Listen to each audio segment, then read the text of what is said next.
One single mother accidentally messaged her boss saying, "I miss you," and when he showed up and whispered something, their lives changed forever. A story that will touch your heart. Subscribe to the channel, leave a like, and comment where you're watching from. The Thursday afternoon in New York City weighed heavily on Emily Johnson's shoulders. The typical grey sky of March threatened rain, and the central air conditioning on the 12th floor of the corporate building on Fifth Avenue buzzed incessantly, creating that artificial temperature that was never quite warm enough or cool enough.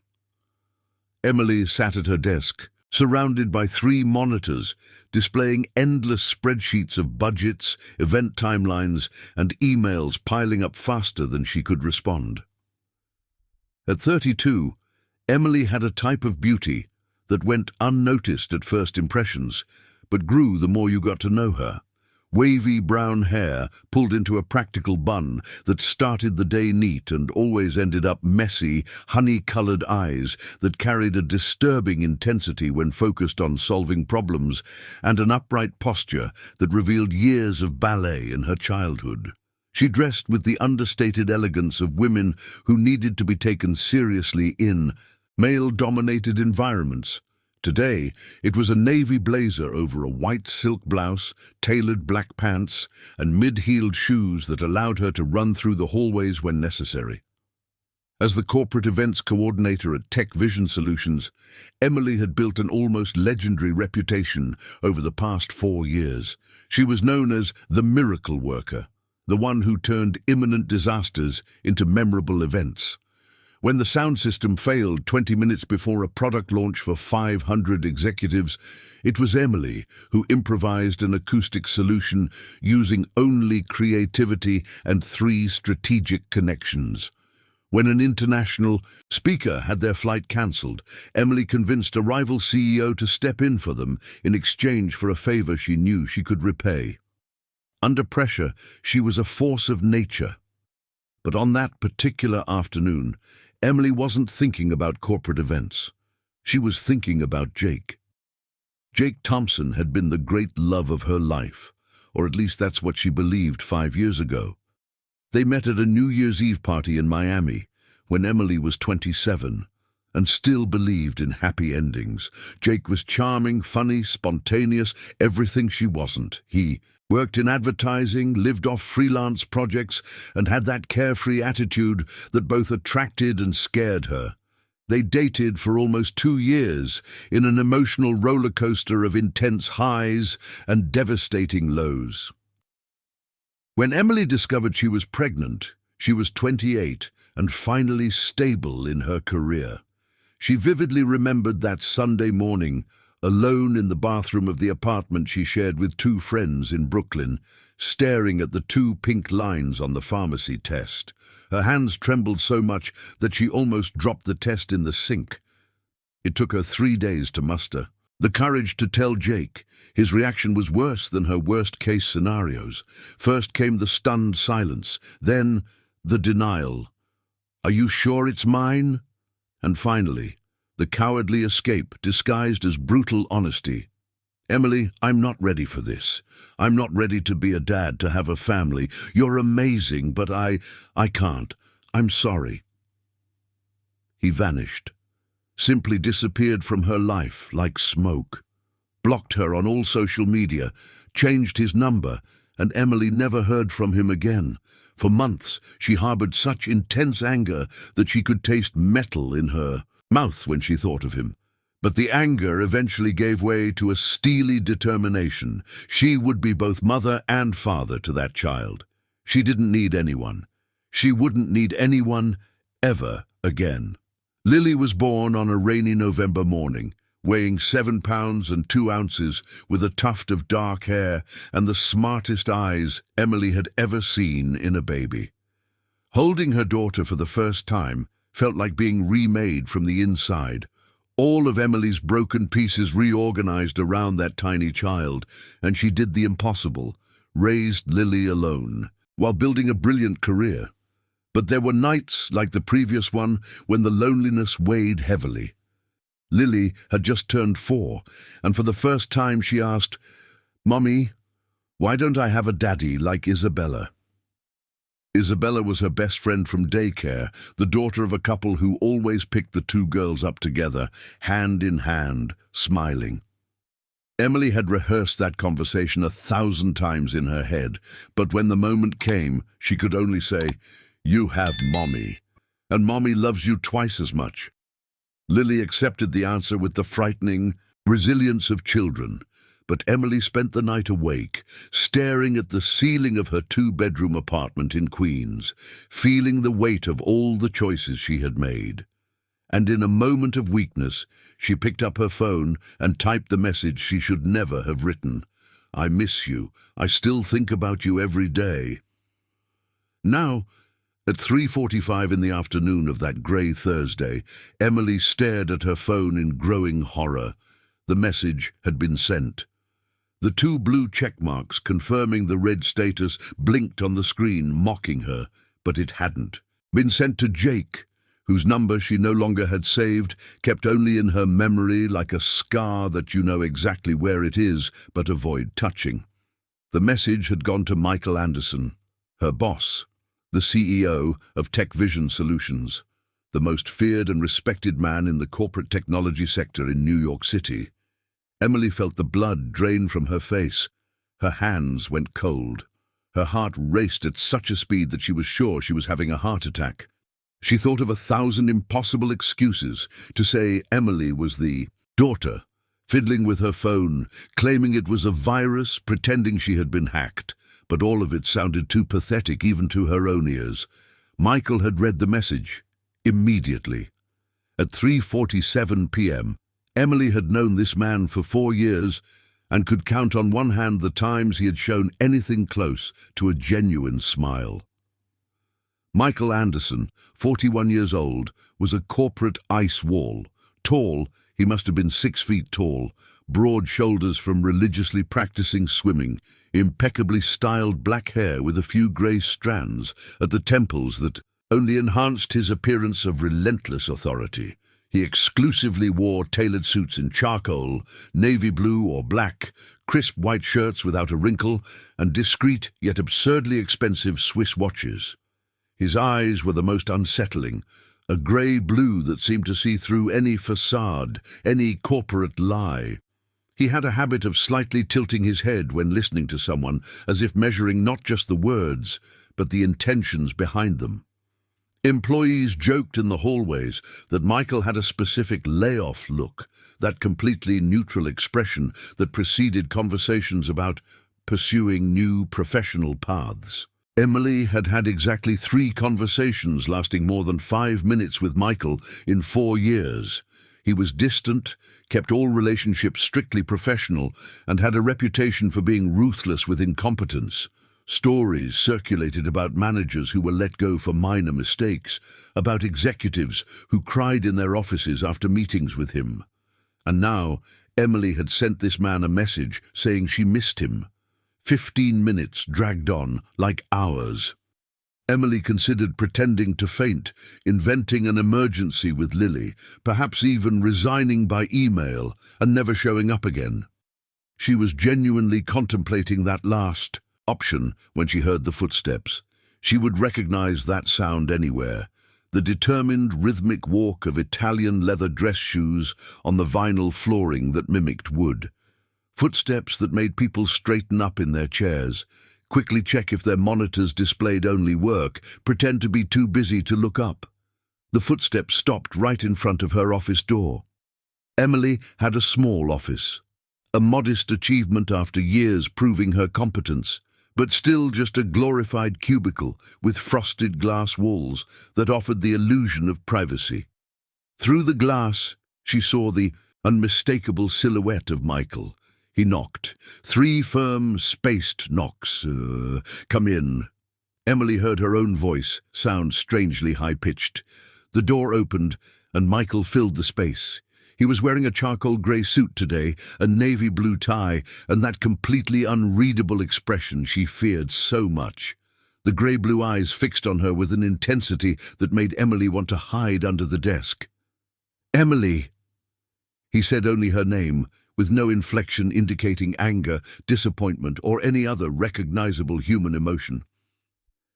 "Mr. Anderson, I can explain," she began, already feeling the words tripping over each other. He raised a hand, silencing her. Then he did something completely unexpected. He closed the door behind him. In the glass office that created a bubble of privacy in the midst of the open corporate floor, colleagues would certainly notice. Gossip would start. But Michael didn't seem to care. He took 2 steps toward her desk, and Emily instinctively leaned back in her swivel chair, the wheels creaking softly. "It was a mistake," she hurriedly said, the words tumbling out. It was meant for someone else. Obviously not for you. I never... Emily." He repeated her name, this time with something different in his voice, something almost kind. Michael moved closer, rounding the desk, and stood beside her. Emily had to tilt her head back to meet his eyes. He watched her for a long moment, and for the first time in 4 years, Emily saw something beyond professional neutrality on that face, conflict. Then Michael crouched down, coming to her eye level, one hand resting on the desk, so close that Emily could smell the discreet and expensive cologne he wore, something woody with notes of bergamot, and whispered so low that she could barely hear, "I miss you too, since that night at the Innovatech conference in San Francisco, 3 years ago." Emily's world stopped spinning. She felt as if all the air had been sucked out of the small office. Michael's words echoed in her mind, refusing to make sense, as if he had spoken in some language she should know but couldn't decipher. Her eyes widened, her mouth slightly parted, and for a moment she just stood there, frozen, while her brain desperately tried to process what she had just heard. San Francisco, 3 years ago. The memory hit her like a wave, fragmented and intense. It had been in October, 3 years and 4 months ago to be exact. Innovatech had sent a delegation of 15 people to the International Business Technology Conference in California, a massive event that brought together CEOs, innovators and professionals from the entire tech sector across North America. Emily had been 2 months pregnant at the time, a pregnancy that was still her best-kept secret. Jake had disappeared just 6 weeks earlier, and she was in full survival mode, working 16 hours a day, proving she could do everything alone, hiding morning sickness and constant nausea, under layers of impeccable professionalism. She remembered wearing looser dresses, blouses that didn't cling to the belly that was just beginning to show. She recalled avoiding the coffee she once loved because the smell now made her nauseous. She remembered strategically sitting at the back of the lectures near the exits in case she needed to rush to the bathroom. The hotel was luxurious, a historic building in the Nob Hill neighborhood with that European architecture that San Francisco boasts as its trademark. Elegant rooms with high ceilings, large windows with narrow wrought-iron balconies, and on a rooftop terrace. On the top floor, that offered a panoramic view of the illuminated city, Emily had gone there that specific night because she couldn't sleep. It was around midnight, and she had spent the entire day smiling, networking, pretending everything was fine, while inside she was crumbling. The loneliness of her secret pregnancy, the terror of the future, the still pulsing anger at being abandoned, all of it simmered beneath her carefully controlled surface. The terrace was empty when she arrived, or at least that's what she thought. There was only one man there, standing by the railing, looking out at the city lights. He had his back turned, but she immediately recognized the upright posture, the broad shoulders, the impeccable cut of his suit, even at that hour.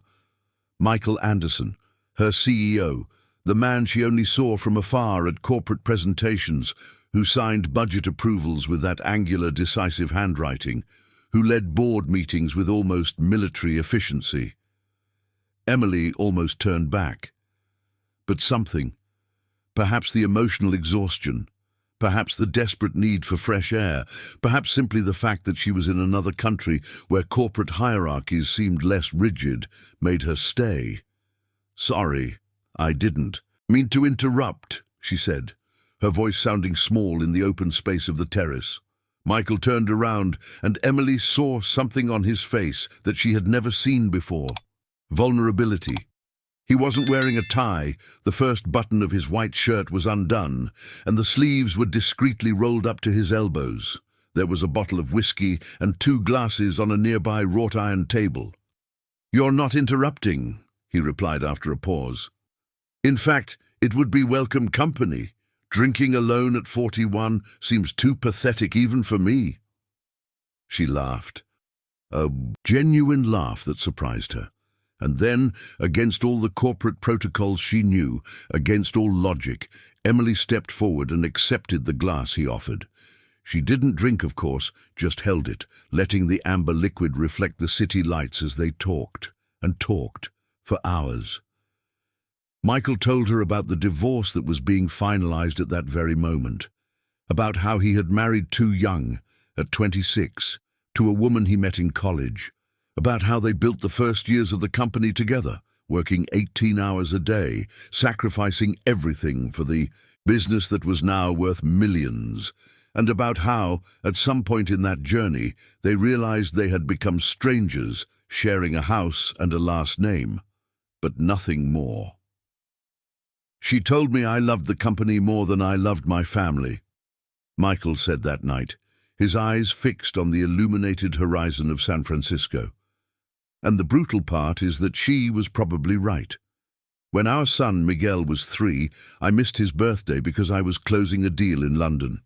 When he was 5, I missed his first school play because I was in a meeting that couldn't be postponed. I accumulated those absences like debts I could never repay. Emily remembered falling silent, holding that untouched glass of whiskey, feeling a strange connection to the pain of this man she barely knew. "And now, she's taking Miguel to Sacramento," Michael continued, his voice lower. "Her family is from there.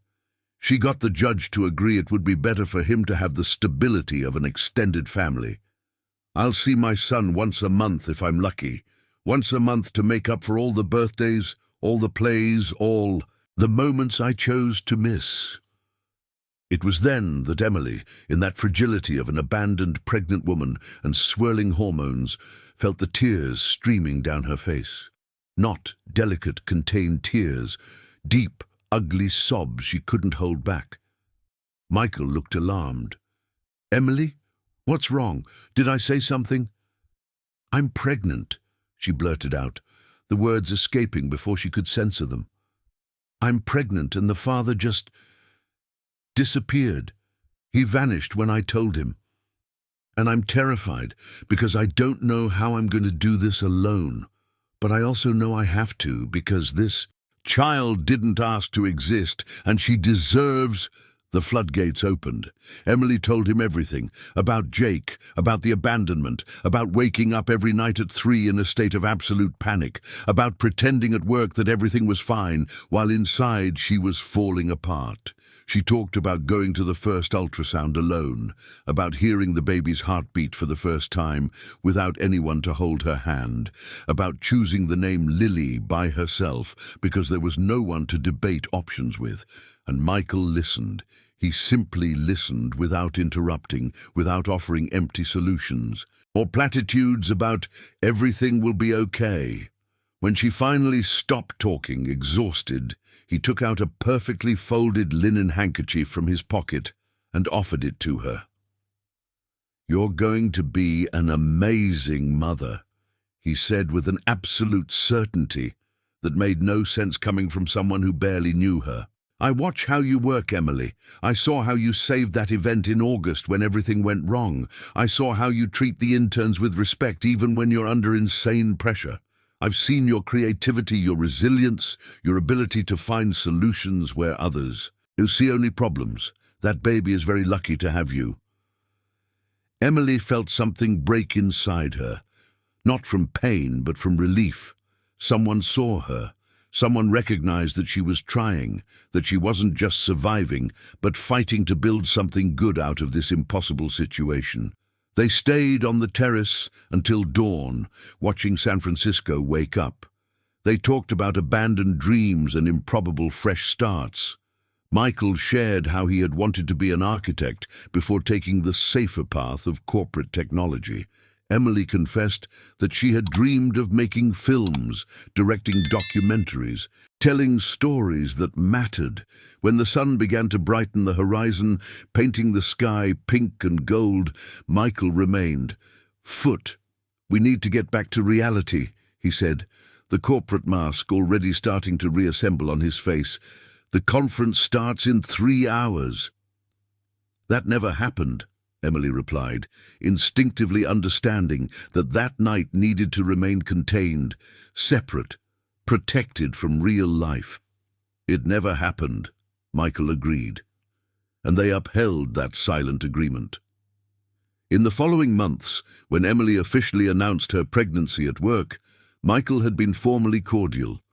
He approved her maternity leave without comments, congratulated her through a standard corporate email. In the next 2 years, they maintained a religious professional distance. He signed off on budget approvals. She delivered flawless events. They never found themselves alone in a room again. They never spoke of anything beyond work until that Thursday afternoon, until that mistakenly sent message, until that whisper that tore through the silence agreement. "I miss you too." Since that night at the conference in San Francisco, 3 years ago. Now, in the small office with frosted glass walls, Emily finally found her voice, albeit trembling. You remember." Michael was still crouched beside her chair, so close that she could see the tiny wrinkles at the corners of his eyes, the almost imperceptible scar above his left eyebrow. "I remember every word," he said simply. "That night and all the times I've thought about it in the last 3 years. But you never said anything," Emily whispered. "You never showed." "Neither did you," Michael replied, a hint of something, pain, regret, coloring his voice. "You built walls so high I could see them from afar, and I had no right to try to scale them. You were building life, raising your daughter, proving to the world that you didn't need anyone. Who was I to interfere with that? So why are you talking now?" The words came out harsher than Emily intended, automatic defensiveness kicking in. Michael slowly stood up, creating distance between them, and Emily felt the chill of that absence. He walked to the office window, looking out at the grey of New York City through the glass. "Because that message.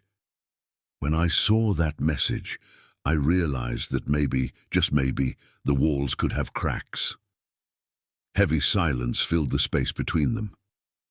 "It was meant for my ex," Emily finally admitted, her voice barely above a whisper. "Jake, Lily's father. He left me when I told him about the pregnancy.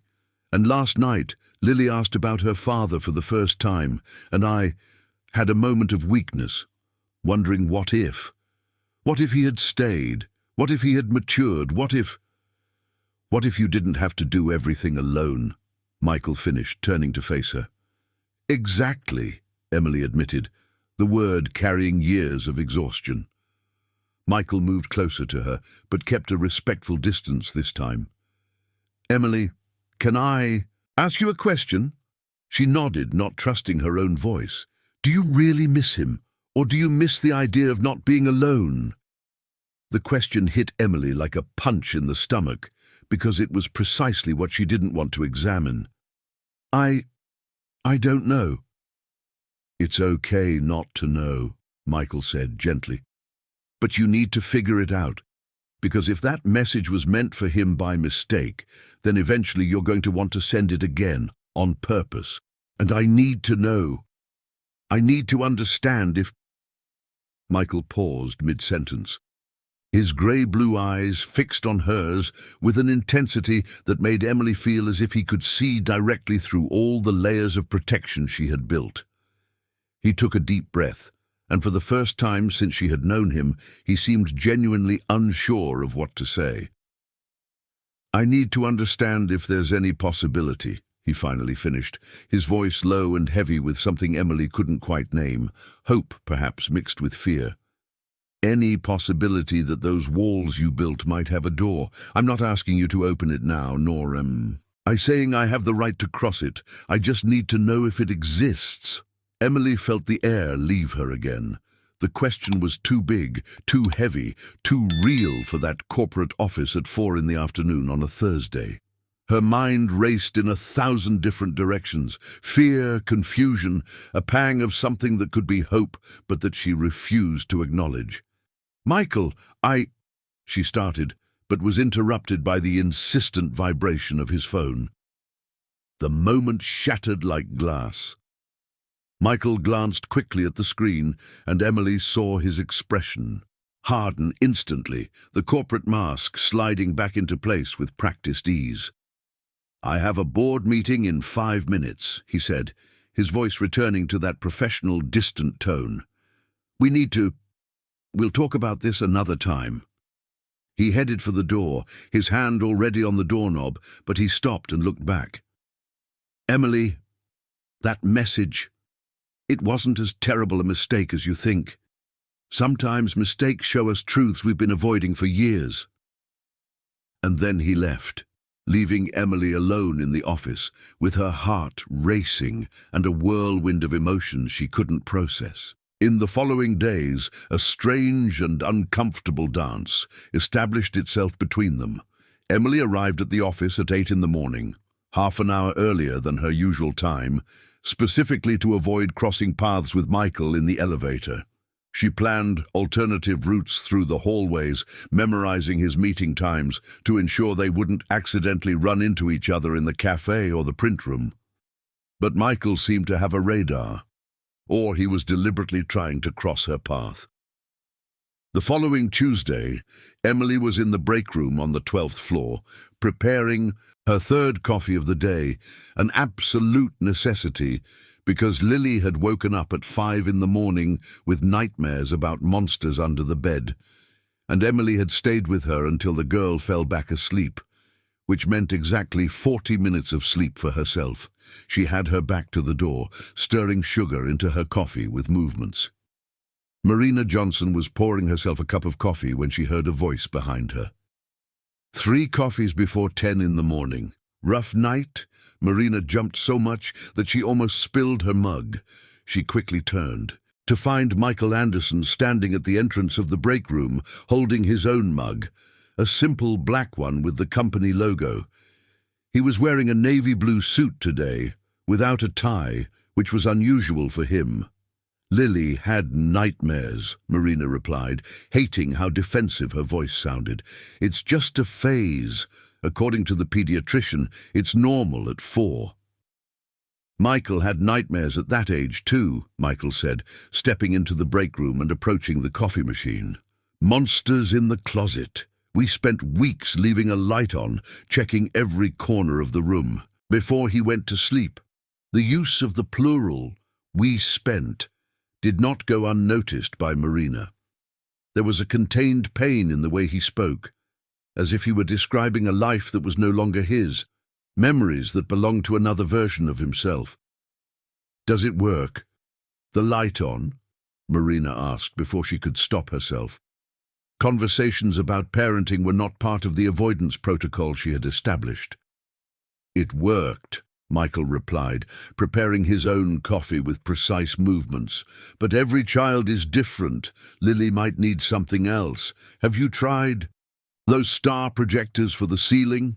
"No," Marina admitted, "but that's a good idea." An uncomfortable silence filled the break room as they both stirred their coffees.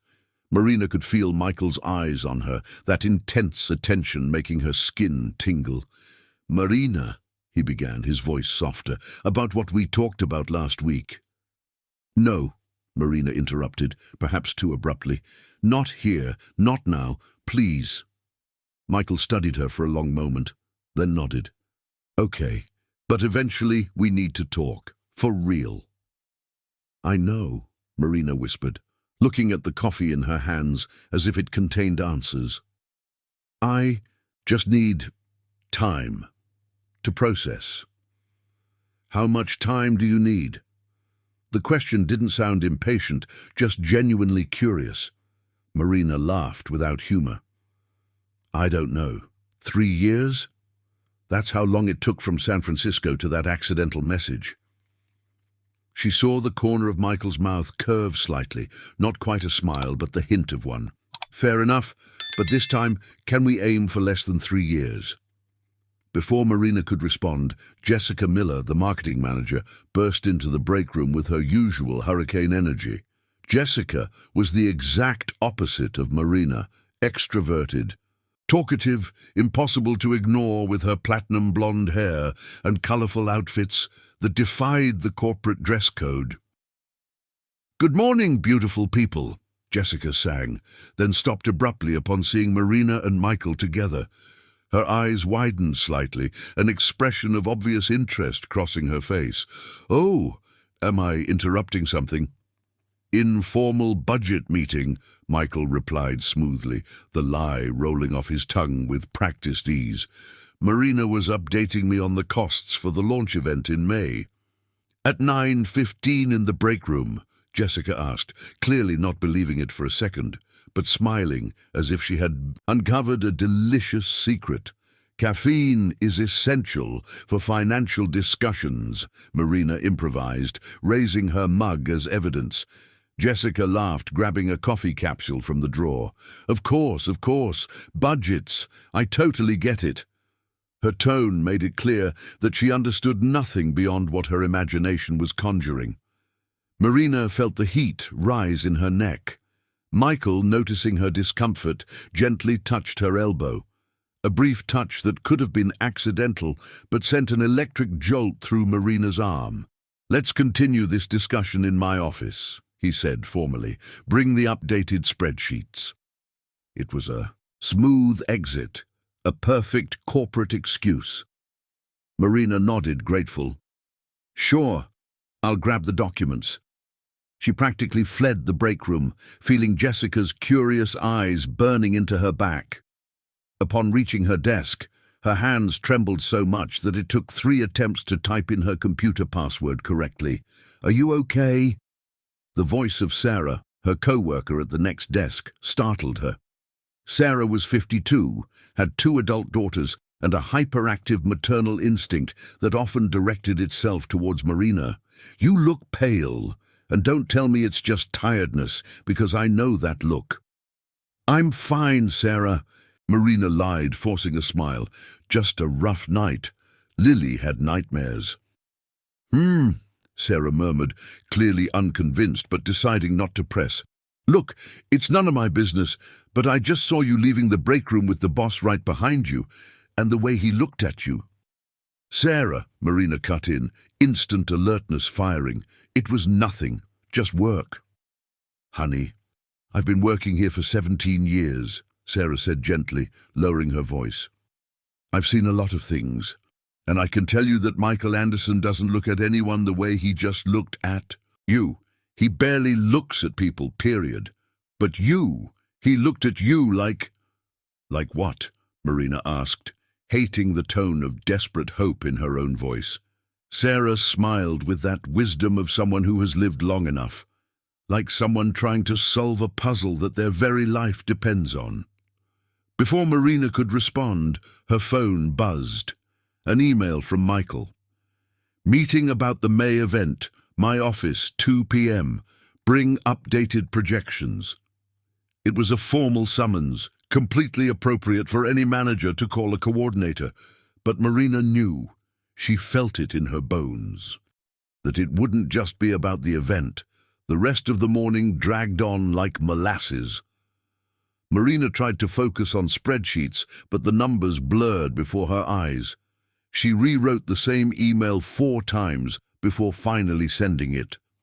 She took a call from a vendor and then couldn't remember a single word from the conversation. At 1:45, she stood in front of the women's restroom mirror, staring at her own reflection as if she could find answers there. She touched up her lipstick, a discreet nude shade that she wore it every day. She adjusted her bun, securing the rebellious strands that always escaped. She took a deep breath 3 times, a technique she learned from videos about controlling anxiety. "It's just a work meeting," she told her reflection. "Professional, normal." But when she knocked on Michael's office door at exactly 2 o'clock, her heart was pounding so hard she was sure he could hear it. "Come in," his voice called from the other side. Michael's office occupied the corner of the 15th floor, with floor-to-ceiling windows offering a panoramic view of New York City.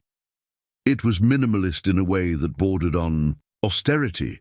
A huge dark wood desk, black leather chairs, shelves with perfectly organized books. There were no personal photos, no touches that revealed anything about the man who spent 12 hours a day there. The only exception was a small framed drawing on the side wall, what appeared to be a dinosaur made by a child, with crooked lines and vibrant colors in stark contrast to the sobriety of the rest of the environment. Michael was sitting behind the desk, but stood up when Emily entered. "Please close the door."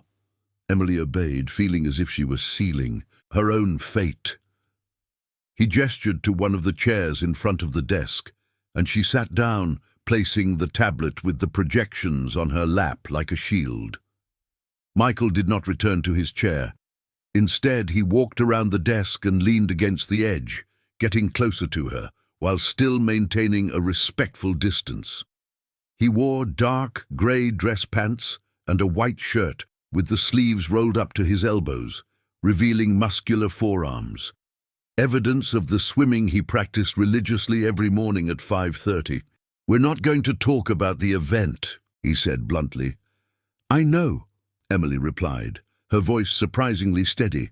"Last week, I asked you a question about whether there was a door in the walls you built." Michael crossed his arms, his closed body language contradicting the vulnerability in his voice. "You didn't answer." "Because I don't know the answer," Emily admitted, finally finding the courage to look directly into his eyes. "Michael, I spent the last 4 years building a life that works, that is predictable, that is safe. Lily and I have our routine. We don't depend on anyone. We don't need anyone. And that has kept me sane." "Kept you sane or kept you alone?" Michael asked, echoing his own question from the previous week. "Both," Emily answered honestly. "And I don't know if I'm ready to change that." Michael nodded slowly, processing. "What if I told you I'm not asking you to change anything, that I'm not asking you to tear down the walls or open doors or any metaphor we're using?" "Then what are you asking for?" "Permission," he said simply. "Permission to be present, not as your boss, not as someone trying to fix your life or take on responsibilities that aren't mine. Just present, the way I was that night in San Francisco." Emily felt something tighten in her chest, a mix of fear and longing so intense it hurt. What if I don't know how to do that? How to let someone be present without feeling dependent or weak or... "Then we learn together," Michael gently interrupted. "Emily, I don't have answers. I don't know how to navigate this any more than you do. But I know that night in San Francisco was the first time in years I felt truly seen by someone, and I think about that constantly. And I know that when I saw that message, even though it was a mistake, even though it wasn't meant for me..." He paused, running his hand through his hair in a rare gesture of agitation. "It gave me hope. Hope that maybe I don't have to spend the rest of my life keeping everyone at a safe distance." The words hung between them, raw and honest. Emily took a deep breath. "I need time. Really, I can't just..." "I know," Michael said, "and I can wait. But Emily..." He leaned slightly forward, those intense grey-blue eyes fixed on her. "While you're processing, while you're deciding, you need to know one thing. I'm not him." "Who?" "The man who abandoned you. I'm not Jake." The name sounded strange coming from Michael's lips, laden with something Emily couldn't quite identify. "How do you know his name?" she asked, surprised. Michael hesitated, then sighed. "Because 2 weeks ago he showed up here, at the company, looking for you." Emily's world tilted dangerously on its axis. She felt the blood drain from her face, her hands gripping the arms of the chair so tightly her knuckles turned white. "What?" The word came out as a strangled whisper. Michael maintained his position, leaning on the desk, but his expression hardened, a visible tension taking over his jaw. 2 weeks ago, on a Tuesday, he arrived at reception asking to speak with you. He said it was urgent personal business. And you didn't tell me?" Emily felt the anger rising, hot and familiar, an instant defense against the vulnerability she had shared seconds before. "You didn't think I had the right to know that the father of my daughter, who abandoned me pregnant 4 years ago, showed up at my work?" "I stopped him from getting to you," Michael replied, his voice low but firm. "Emily, he was agitated, nervous. Reception called me because he was causing a scene, insisting he needed to talk to you immediately, that it was a family emergency. I went down personally to handle the situation." Emily abruptly stood up, the chair scraping against the wooden floor. She began to pace back and forth in the tight space between the desk and the panoramic windows, her hands visibly trembling. The view of New York City stretched behind her, indifferent to the emotional chaos unfolding in that 15th-floor office. "You had no right," she said, her voice sharp. "I didn't have the right to decide for myself whether I should know this or not. It's not you who decides what's best for me, Michael." "You're right," Michael immediately agreed, surprising her. "It wasn't my place, and I knew that at the time. But Emily, you should have seen his face, the way he was acting. Something was off." "Off how?" Emily stopped walking, turning to face him, her arms crossed defensively over her chest. Michael hesitated, choosing his words carefully. "He was desperate, not in the way someone is when they want to apologize or make amends. It was something more calculated. He asked about your position at the company, how much you were making, if you had any prospects for promotion. He said you two should have a serious conversation about your daughter's future." Emily felt nausea rise in her throat. She recognized that pattern. She knew it all too well.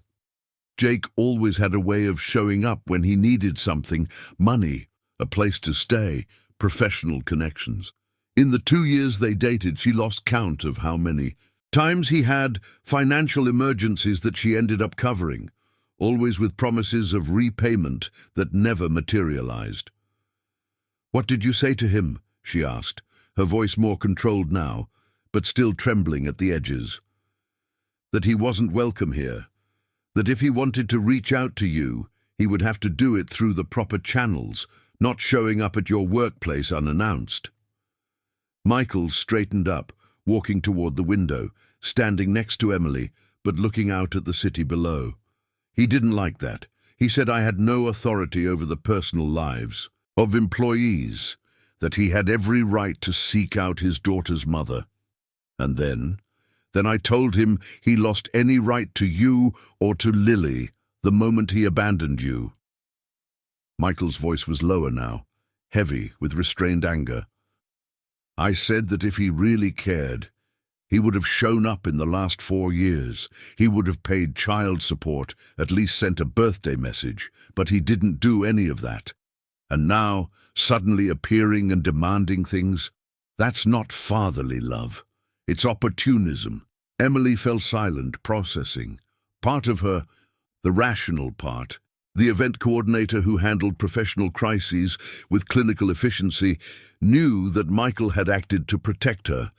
But the other part, the part that had built her entire life around hyper-independence, that refused to be saved or protected because that would mean weakness, was furious at the intrusion.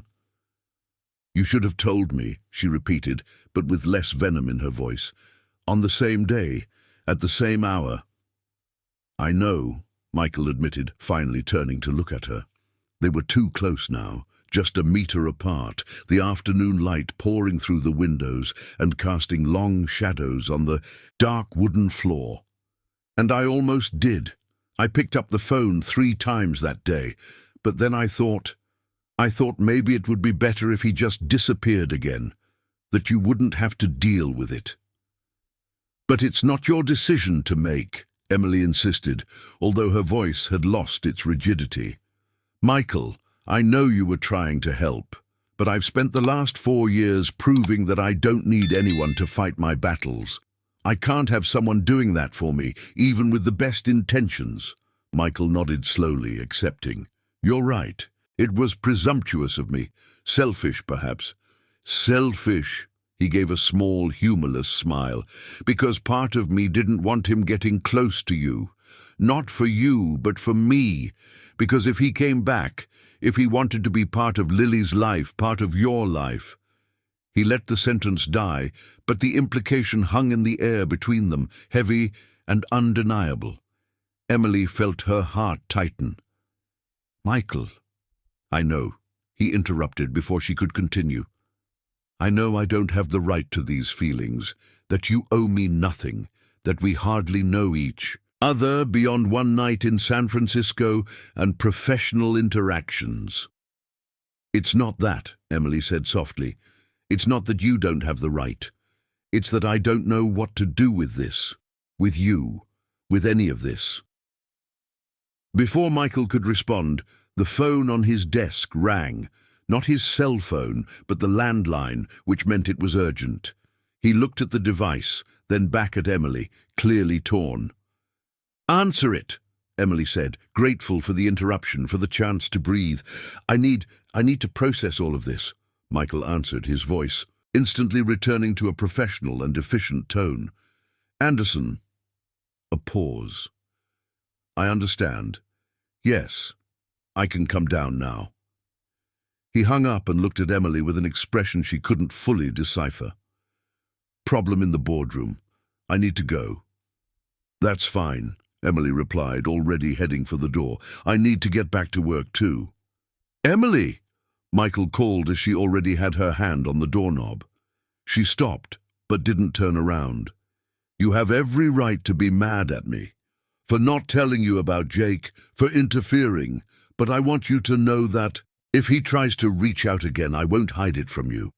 You deserve to make your own choices, even if I hate some of them.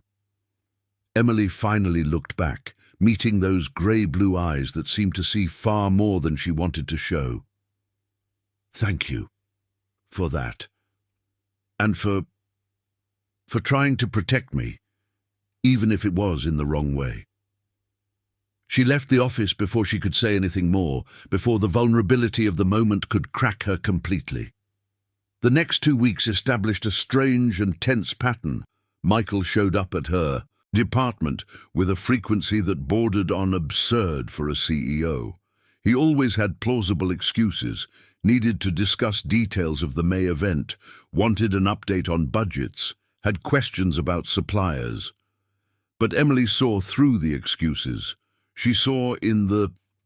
He took a little longer than necessary, how his eyes followed her as she moved around the room, how he always managed to show up when she was alone. The colleagues began to notice. Jessica made veiled comments about frequent meetings with upper management. Sarah shot meaningful glances whenever Michael walked down the hallway. Even the interns whispered when they thought Emily couldn't hear. You've become the favorite topic of corporate gossip, Sarah informed one Thursday morning, placing a cup of coffee on Emily's desk. Not that I'm gossiping, of course, just reporting what I hear. What are they saying?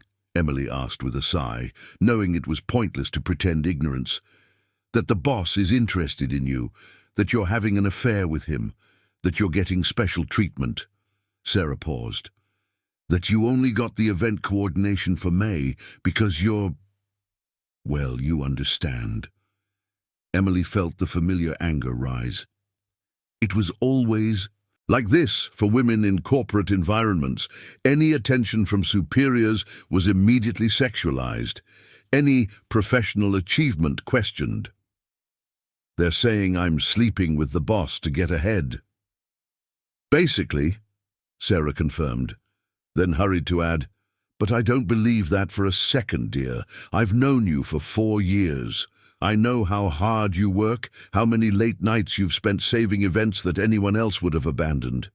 You deserve this position. But everyone else doesn't think so, Emily concluded bitterly. Some do, others. Well, gossip is valuable currency in offices. Sarah gave her a comforting pat on the shoulder. Ignore it, or, give them something really interesting to gossip about. Emily laughed despite herself. Are you telling me to have an affair with the boss just to validate the rumors? I'm saying you look less dead inside than you have in the last 4 years, Sarah replied, with her characteristic frankness. And if a handsome, rich man who's apparently interested in you is the reason, who am I to judge? But Emily couldn't just ignore the gossip. It crept into her mind, feeding all the insecurities she already carried. What if Michael was only interested because it was convenient? What if she was misreading the whole situation? What if he got bored and she lost not just a relationship, but her professional credibility? It was a Friday afternoon, 2 weeks and 3 days after the conversation in Michael's office, that everything changed again. Emily was at the Sunshine Daycare, picking up Lily early because she had a dentist appointment, a routine checkup she had postponed for months but could no longer ignore. The Sunshine Daycare was in Queens, 10 minutes from her apartment, a small but cozy place with vibrant yellow walls and children's drawings covering every available surface. Lily was in the outdoor playground, pushing a toy truck while chatting animatedly with Isabella, her best friend. When she saw Emily, her little face lit up. "Mommy!" "Hi, my love," Emily said, crouching down to receive her daughter's enthusiastic hug. Lily smelled of sunscreen and orange juice, her dark curls escaping from the braids Emily had done that morning. "Shall we go? We have to go to the dentist." "I don't want to go to the dentist," Lily complained, but she was already grabbing her pink unicorn-patterned backpack. "I know, but afterwards we can get ice cream. How about that? Strawberry ice cream." "Strawberry ice cream," Emily confirmed, extending her hand. Lily took it, her small, warm fingers intertwined with hers. They were crossing the gate of the daycare when Emily saw him. Jake Thompson was standing across the street, leaning against a silver car, a relatively new model she didn't recognize. He was watching her with that expression she knew so well, that mix of calculated charm and feigned vulnerability that used to make her melt. At 35, Jake still had that eternal teenage look that many women found attractive. Light brown hair, slightly long, a scruffy beard that looked strategically messy, casual clothes, jeans and a band t-shirt that conveyed studied nonchalance. He was conventionally handsome, with light brown eyes and a smile that revealed teeth too white to be natural. Emily froze. Her instinct was to scoop Lily up and run, but she forced herself to stand still to keep her composure. Lily hadn't seen Jake yet. She was busy trying to put her backpack on by herself, her tongue poking out between her teeth in concentration. Jake pushed himself off the car and crossed the street, that familiar smile spreading across his face. Emily, what a coincidence. It wasn't a coincidence. They both knew that. "Jake," Emily replied, her voice icy. "What are you doing here?" "We need to talk," he said, his eyes quickly darting to Lily, who had finally noticed the stranger and was now slightly hiding behind Emily's legs. "About her. About us." "There is no us," Emily said firmly, instinctively pulling Lily closer. "And you have no right to show up here, at my daughter's daycare." "Our daughter," Jake corrected, and Emily felt such intense anger that she had to take 3 deep breaths to avoid screaming. "Emily, please, I know I messed everything up. I know I was a coward, but I've matured, I've changed, and I want to be part of her life, of your lives." Lily tugged at Emily's pants. "Mommy, who is he?" Emily looked down at those bright, curious eyes and felt her heart break. This wasn't how this conversation was supposed to happen. Not on the sidewalk in front of the daycare, not unprepared, not with Jake unilaterally deciding that now was the right time. "He's nobody, sweetheart," Emily said, hating the lie but not knowing what else to say. "We're going to the dentist, remember?" "Emily, don't do this," Jake said, taking a step closer. "Don't keep me away from her. I have rights." "You have no rights," Emily interrupted, her voice low but vibrating. With contained anger, Emily said, "You gave up any rights when you disappeared 4 years ago, when you didn't respond to any messages, when you changed your number, when you left me to go through a pregnancy alone, when you didn't come to the hospital when she was born, when you didn't send a single cent for child support, when you didn't call on any birthday. I was confused." "I don't care," Emily cut him off. "Jake, if you really want to talk about this, it will have to be through a lawyer. The right way. But not here, not now, and certainly not without warning in front of my daughter's daycare." Jake sighed, running his hand through his hair in a gesture she recognized. Performative frustration. "Okay, I understand. You're angry. You have every right. But Emily, I'm not going to give up. She's my daughter too, and I will fight for that." There was something in the way he said it, a determination that didn't seem to come from paternal love, but from something more calculated, that set off alarms in Emily's mind. "Lily, get in the car," Emily said, pressing the remote to unlock her old silver Civic parked a few meters ahead. "Mommy will be right there." Lily, sensing the tension, obeyed without question, running to the car with her little backpack bouncing on her back. As soon as the door closed, Emily turned completely to Jake, keeping her voice low but deadly. "Listen to me carefully, Jake Thompson. You are not going to show up here again. You will not approach my daughter without my explicit permission. If you want to discuss custody or visitation, you will do it through the proper legal channels, with lawyers, in court if necessary. But you will not just decide that now it's convenient to be a father."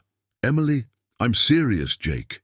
If you come near her again without my authorization, I will get a restraining order, and don't think I'm bluffing." She turned and walked to the car, her legs shaking, but maintaining an upright posture until she was safely inside the vehicle. Only when she locked the doors did she allow her hands to tremble visibly on the steering wheel. "Mommy," Lily said from the back seat, strapped in her car seat. "Are you crying?" Emily touched her own face, surprised to find it wet. "Just a little bit, sweetheart, but it's okay. Mommy is fine." But she wasn't fine. As she drove to the dentist's office, her hands still shaking, Emily knew that everything was about to get much more complicated, and that, like it or not, she would need help. The dentist's office was a blur. Emily smiled mechanically, answered the receptionist's questions on autopilot, and watched Lily be brave in the chair while Dr. Smith examined her baby teeth. The dentist made comments about how Lily was an exemplary patient, how her teeth were healthy, about scheduling the next appointment in 6 months. Emily nodded, agreed, signed papers, but her mind was miles away, stuck on that sidewalk in front of the daycare, Jake's words echoing, "I will fight for that." They bought strawberry ice cream as promised, sitting on the uncomfortable stools of the ice cream parlor that Lily loved. The little girl chatted about her friend Isabella, about the drawing they made at daycare, about how brave she was at the dentist, and how she deserved not 1, but 2 ice creams. Emily smiled at the right moments, made sounds of approval, but felt as if she were watching her own life through a foggy window. "Mommy, you're not listening to me," Lily suddenly declared, with that uncanny perception that children have. Emily blinked, forcing herself back to the present. "Sorry, my love. I am listening. You were talking about Isabella?" Lily frowned, licking the ice cream that was starting to melt in her small hands. No, I was asking about the man. Emily's blood ran cold. What man, Lily? The man on the street, in front of the daycare. Lily tilted her head, her dark eyes, so much like Emily's, studying her mother's face with childlike curiosity. You got mad at him. Why? Emily took a deep breath, trying to choose words a 4-year-old could understand without carrying the weight of the whole truth. He is someone Mommy met a long time ago, but he's not a nice person. Like the witch in the story of Snow White? Something like that, Emily agreed, grateful for the simplification. And when people aren't nice, we need to stay away from them, okay? Lily considered this while taking a big bite of her ice cream, then nodded. Okay, can I have another ice cream tomorrow? And so, with the incredible resilience of childhood, the subject was filed away, at least for Lily. But for Emily, the encounter with Jake opened a floodgate of anxiety that she couldn't close. That night, after putting Lily to bed, a process that involved 3 stories, 2 lullabies, and 15 minutes of just 5 more minutes, Mommy, Emily sat on the couch in her small apartment in Queens and finally allowed reality to hit her hard. Jake was back, and not just back, but determined in a way that didn't seem authentic, that sounded less like paternal remorse and more like, what? Opportunism? Financial interest? She vaguely remembered hearing through mutual acquaintances that his career in advertising had never taken off, that he bounced from agency to agency, always with big promises that never materialized. Emily picked up her phone, her hands still trembling slightly, and opened WhatsApp. Michael's profile picture stared back at her. A formal, corporate photo where he wasn't smiling, just looking at the camera with that characteristic intensity. She started typing 5 different times, deleting each attempt. Michael, I need to talk about Jake. Delete. You were right about him showing up. Delete. He was at the daycare today and... Delete. I need help. But she couldn't bring herself to type that last one. Admitting that she needed help felt like a weight too heavy to bear. Help seemed to concede something fundamental, breaking a promise she had made to herself 4 years ago in the bathroom of that shared apartment, staring at 2 pink lines. I can do this on my own. The phone vibrated in her hand, making her jump. A message from Michael. Are you okay? 2 simple words, but somehow they knew exactly what she needed to hear. Emily glanced at the time, 10:47 p.m., late for a CEO to be awake and thinking about an employee. Or maybe not, if she wasn't just an employee. Her fingers moved before her mind could censor them. No. The reply came within seconds. Can I call? Emily looked at Lily's room, checking that the door was closed. Yes. The phone rang almost immediately. Emily answered, Michael's voice filling the silence of the apartment. What happened? It wasn't hello or good evening or any social preamble. Straight to the point, because he knew her well enough to understand that if she was admitting she wasn't okay, something serious had happened. Jake showed up today, Emily said, the words spilling out in a rush. In front of the daycare. He was waiting for us. Lily saw him, Michael. She asked who he was, and I didn't know what to say, because how do you explain to a 4-year-old that man is the father who abandoned her, but without using those words, because she's too young to understand abandonment, yet old enough to feel that something is wrong? She was speaking too fast, the words tripping over each other, but she couldn't stop. And he said he's going to fight for her, that he has rights, as if disappearing for 4 years meant nothing, as if unpaid alimony was just a technical detail, as if you could just decide one day that now it's convenient to be a dad and... Emily. Michael's voice was firm but gentle, cutting through the spiral of panic. Breathe, breathe with me. In through your nose, 1, 2, 3, 4. Hold. Out through your mouth. She obeyed, vaguely recognizing through the fog of anxiety that he was making her do breathing exercises, that he knew exactly what was happening because he had probably seen or experienced panic attacks before. "Good," Michael said after making her repeat the process 3 times. "Better?" "A little," Emily admitted, her voice still trembling but no longer hysterical. "I'm sorry, I don't usually lose control like this." "You don't need to apologize. You never need to apologize for having human emotions." A pause. "Emily, where are you right now? At home?" "Yes. Lily is sleeping. Are you safe? He didn't follow you or—" "No," Emily hurried to say. "No, he stayed behind. But Michael, what if he comes back tomorrow? What if he starts showing up every day? What if he—" Her voice broke. "What if he actually files for custody and a judge decides he has rights, that Lily should know her biological father, that I'm being selfish keeping them apart?" "That's not going to happen," Michael said with a certainty that Emily desperately wanted to believe. "Emily, listen. Custody isn't just about biology. It's about consistent presence, about financial support, about demonstrating parental capability. He has none of that. 4 years of complete absence? No judge worth their salt is going to overlook that." "But what if—" "I'm going to connect you with a lawyer," Michael interrupted, "the best family law attorney in New York City.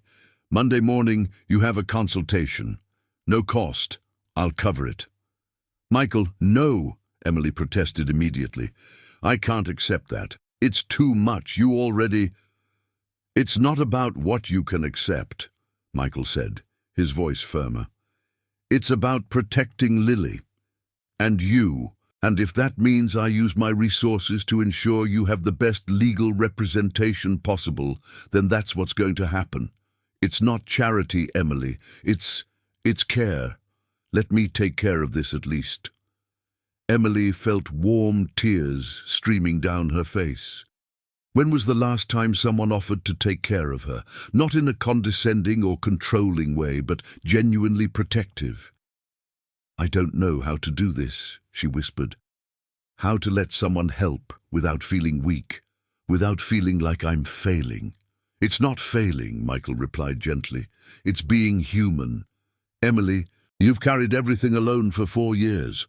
You raised an amazing child, built a brilliant career, saved events that anyone else would have given up on. You have nothing to prove. Absolutely nothing." A heavy silence filled the line for a long moment. "He knew," Emily said suddenly. "Jake, he knew details about me, about my position at the company. How would he know that if he wasn't investigating, planning?" "What are you thinking?" "I'm thinking this isn't about fatherhood," Emily said, the fog of panic dissipating and giving way to a cold clarity. "It's about money, about alimony, about him finding out I'm doing well and deciding he deserves a piece of that." "That's possible," Michael agreed. "And another reason for you to have solid legal representation. Emily, don't let him intimidate you. Don't let him make you doubt yourself. You have 4 years of documentation showing you as the sole provider, the only one present. That counts." Emily wiped her tears with the back of her hand, feeling something inside her solidify. "You're right. I know you're right. It's just scary." "I know." A pause. "Do you want me to come over?" "I don't need to come in. I can stay in the lobby of the building if you want, just to be close, in case you need." The offer was tempting, so tempting that Emily almost said yes immediately. But then she thought of Lily sleeping in the next room, how complicated things already were, how accepting that would cross a line she wasn't sure she was ready to cross. "No," she said softly, "but thank you. For offering. For everything." "Always," Michael replied, and there was so much weight in his voice. In that single word, Emily felt her chest tighten. They talked for another 20 minutes, about nothing and everything, about Lily and Michael, about work stress and the challenges of being a long-distance parent. Michael shared how Michael was now obsessed with dinosaurs, how each video call was a paleontology lesson taught by an enthusiastic 4-year-old. Emily laughed, a genuine laugh she didn't expect to produce that night. When they finally hung up, it was almost midnight. Emily sat on the couch for a few more minutes, the phone still warm in her hand, feeling something fundamentally change within her. It wasn't confidence. Not yet. But perhaps it was the beginning of understanding that asking for help wasn't admitting defeat. The weekend passed in a haze of hypervigilance. Emily compulsively checked the windows, the building's entrance, the parking lot whenever they went out. She took Lily to Central Park on Saturday morning, a weekend ritual they both loved, but she couldn't relax, her eyes constantly scanning the crowd for Jake's face. Lily ran among the trees, her yellow dress fluttering as she chased pigeons that always flew away before she got close. Other children played on the playground, parents pushed swings, couples walked hand in hand along the paved paths. It was a scene of domestic normalcy so perfect that it made Emily's chest ache. "Mummy, come push!" Lily shouted from the swing, her little feet kicking the air impatiently. Emily got up from the bench where she had been sitting, walking toward her daughter. She started to push the swing, the rhythmic and comforting motion, Lily's laughter filling the air. "Higher! Higher!" Lily demanded, always demanding, that fearless child. "Not too high, you'll fly to the moon," Emily joked, but pushed a little harder anyway. That's when she saw him again. Jake was standing about 50 feet away, partially hidden behind a thick tree, watching. When he realized Emily had seen him, he didn't hide or run away. Instead, he waved. A casual wave, as if they were old friends who had accidentally bumped into each other. Emily's blood boiled. She abruptly stopped pushing the swing, causing an indignant protest from Lily. "Mommy, more!" "Just a minute, sweetheart," Emily said, trying to keep her voice calm. "Stay here on the swing. Don't leave, okay? Mommy will be right back." She walked toward Jake, with determined steps, every muscle in her body tense with contained anger. He saw her, approaching, and gave that smile she used to find charming, but now could only see as manipulative. "Emily, what a surprise to see you here." "You're following me," she cut in, keeping her voice low but lethal. "You're stalking us. This is harassment, Jake." "Harassment?" He feigned surprise. "I was just taking a walk in the park. It's a public space, Emily. I have the right—" "You don't have any rights," Emily hissed, stepping closer, invading his personal space. "You showed up at her daycare unannounced. Now you're at the park where you know we take her every Saturday. This isn't coincidence. This is stalking." Jake raised his hands in a false gesture of surrender. "Look, I understand you're on the defensive. I get that I deserve this. But Emily, I just want to know my daughter. Is it so wrong for a father to want to know his own daughter?" "You lost that right," Emily repeated, feeling like a broken record but not knowing what else to say. 4 years, Jake. 4 years of nothing, 0 calls, 0 messages, 0 presents, 0 financial support. You're not her father, you're just a sperm donor. She saw his mask slip for a second, a flash of real anger crossing his face before being replaced again by false vulnerability. "That's cruel, Emily. I was going through a tough time." "For 4 years?" Emily laughed humorlessly. "You had a tough time for 4 years? While I went through pregnancy alone, childbirth alone, sleepless nights alone, fevers, diapers, every developmental milestone, every mommy for the first time, all alone. Sorry if I don't have sympathy for your tough time." Jake changed tactics, his voice dropping lower, more intimate. "Emily, I was an idiot, a complete idiot, but people change. I've changed. Got a new, stable job. I'm in therapy. I'm ready to be the father I should have been from the start. Then be, Emily said simply. Through the proper legal channels. Hire a lawyer, file for regulated visitation. Do things the right way, not by showing up where you know we'll be, not trying to intimidate me into giving you access. I'm not trying to intimidate. You are, Emily interrupted. And it won't work.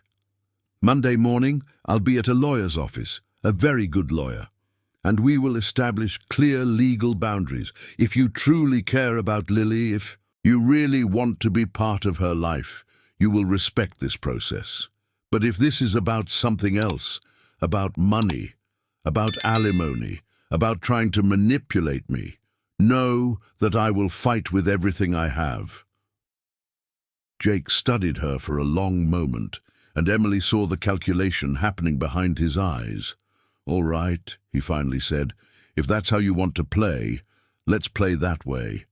But Emily, judges value parents who show interest, and I will show a lot of interest.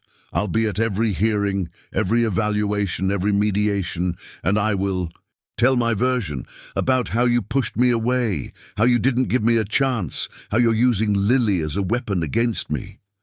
Do what you want, Emily replied, though she felt a cold fear spreading through her veins.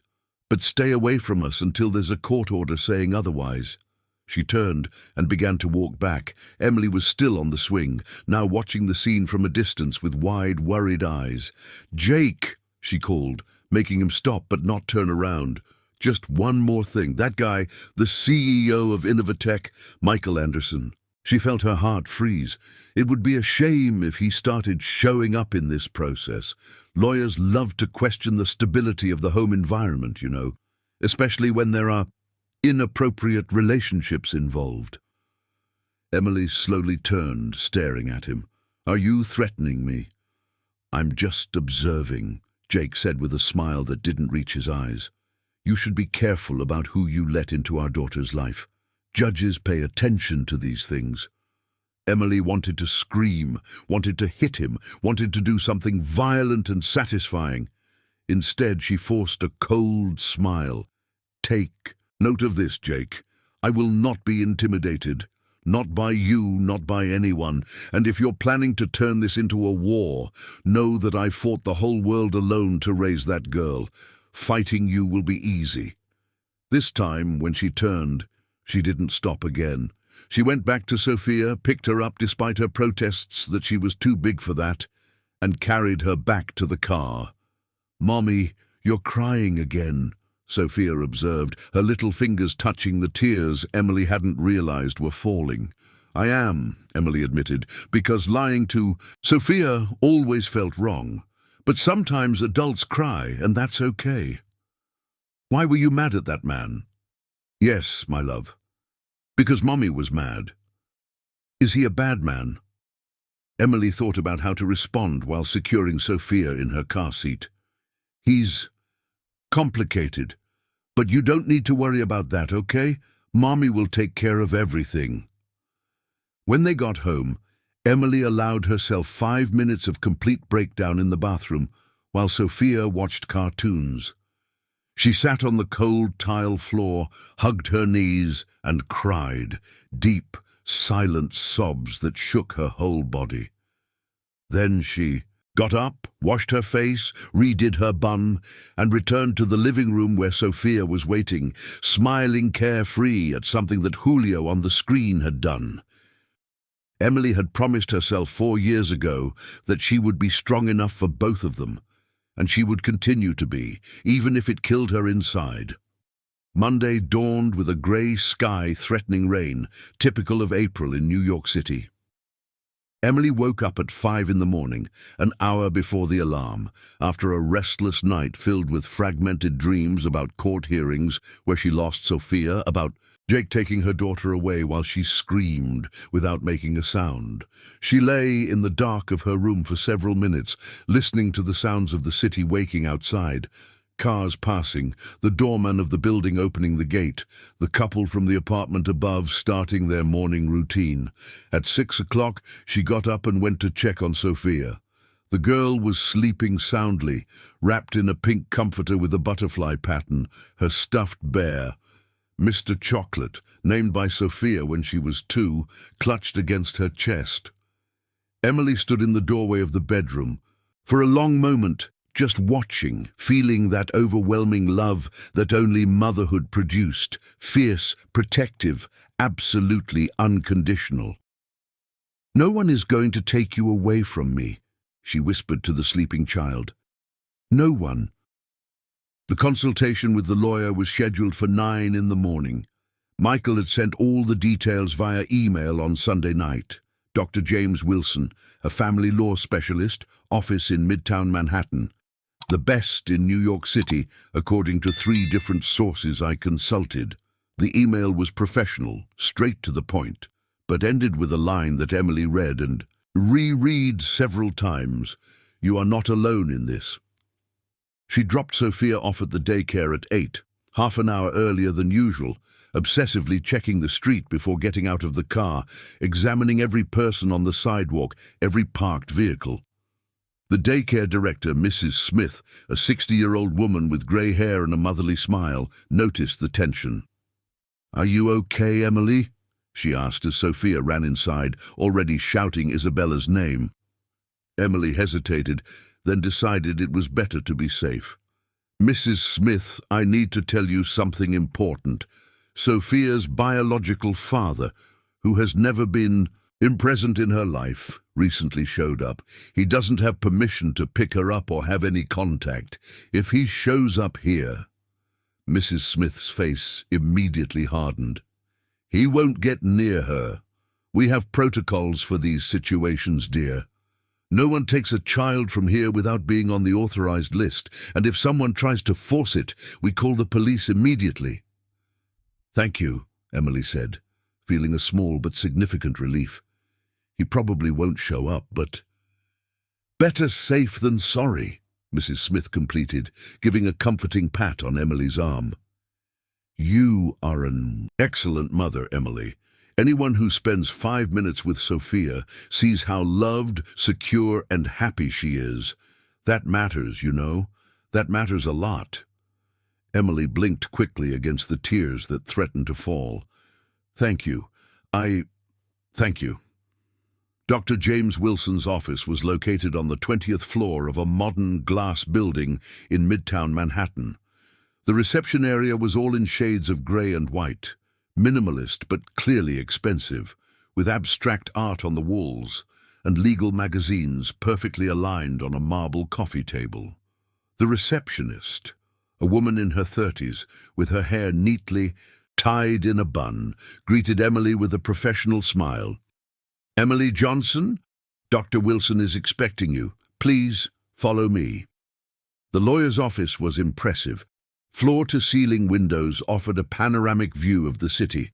Shelves filled with legal codes and case precedents lined the walls, and a solid mahogany desk dominated the center of the room.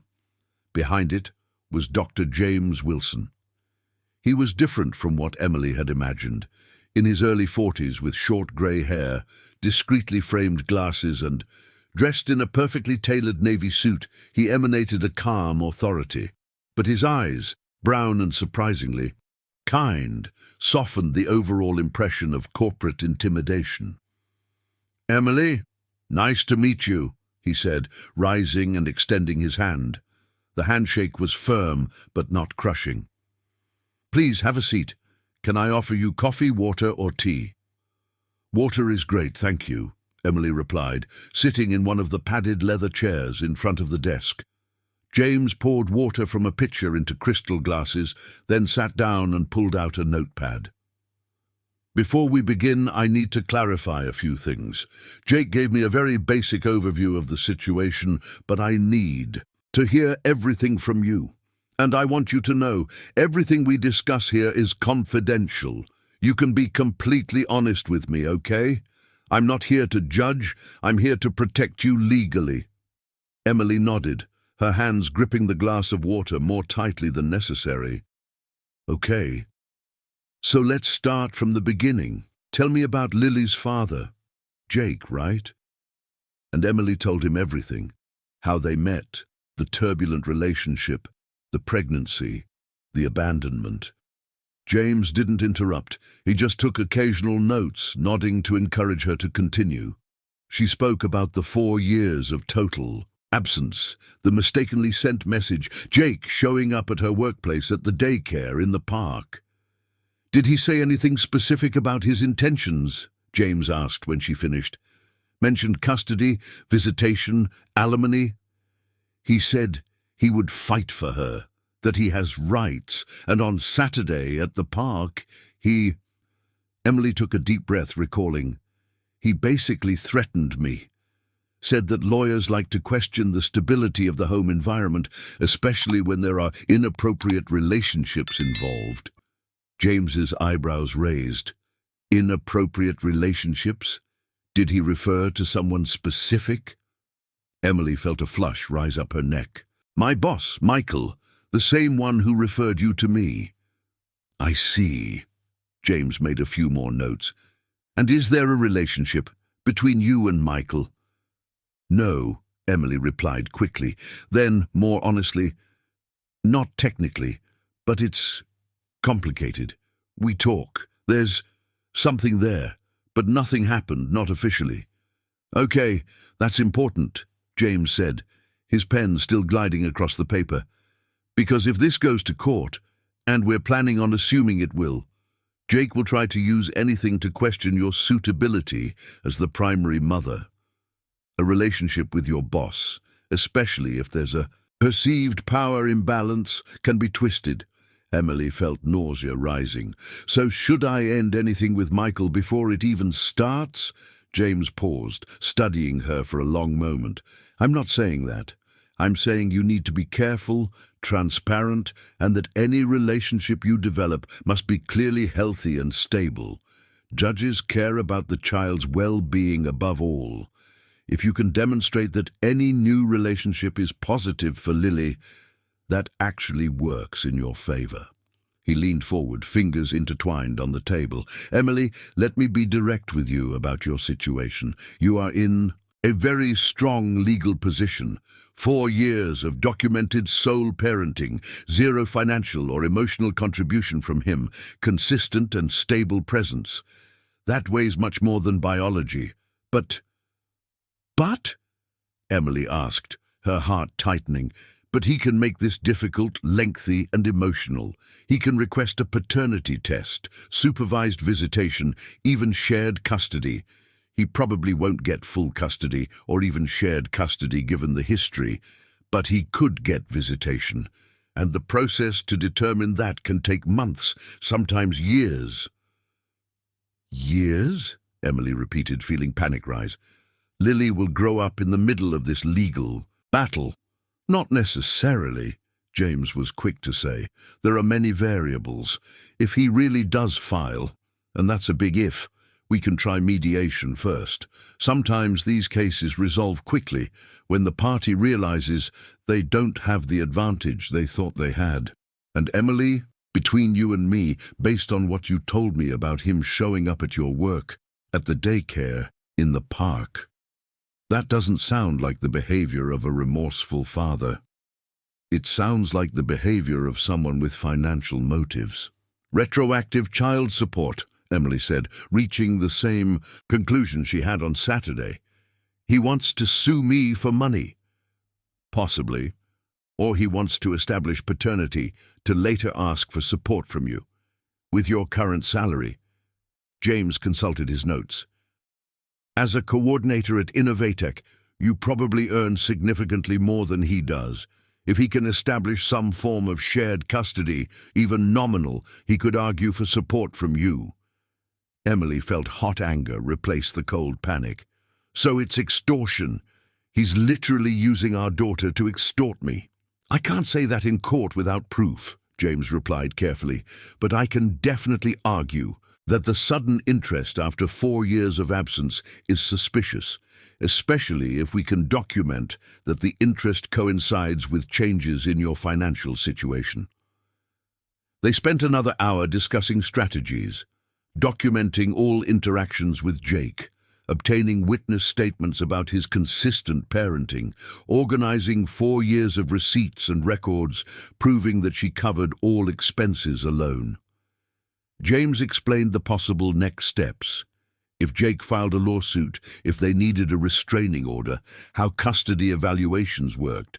When Emily finally left the office at 11 o'clock, her head was spinning with legal information and legal terminology. But she also felt something new, determination. She was no longer just reacting with panic. She had a plan, she had representation, she had weapons. Back at the Innovatech office, Emily dove into work with an almost manic intensity. The May event was only 5 weeks away, and there were 1,000 details demanding attention, final confirmations from vendors, coordination of audiovisual equipment, contingency plans for literally everything that could go wrong. It was exhausting, but Emily was grateful for the distraction. It was at 2 in the afternoon that the bomb dropped. Emily was in a meeting with the events team. 5 people crammed into a small conference room discussing booth layouts when Sarah appeared in the doorway with... Emily Johnson had a strange expression on her face. "Sarah, can I talk to you for a second? It's urgent." Emily excused herself and stepped out into the hallway. "What's wrong?" "There's a man at reception," Sarah said, lowering her voice, "saying he's Lily's father, that he needs to talk to you about urgent family matters.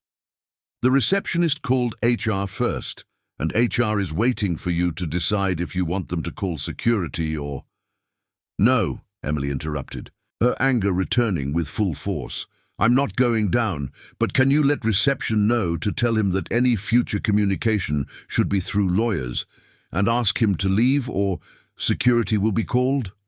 Sarah blinked, surprised by the coldness in Emily's voice, but nodded. "Sure. Are you okay?" "I am," Emily lied. "Just please take care of that." Sarah left, and Emily leaned against the hallway wall, closing her eyes and doing those breathing exercises Michael had taught her. 1, 2, 3, 4. Inhale, exhale. Emily, the deep voice made her open her eyes abruptly. Michael was standing a few feet away, coming out of the executive elevator that led directly to his office on the 15th floor. He was wearing a charcoal grey suit today, a navy tie, and that expression of contained concern that she was starting to recognize. "Sarah called me. He's here." "Was," Emily corrected. "Security is taking him out now, I think."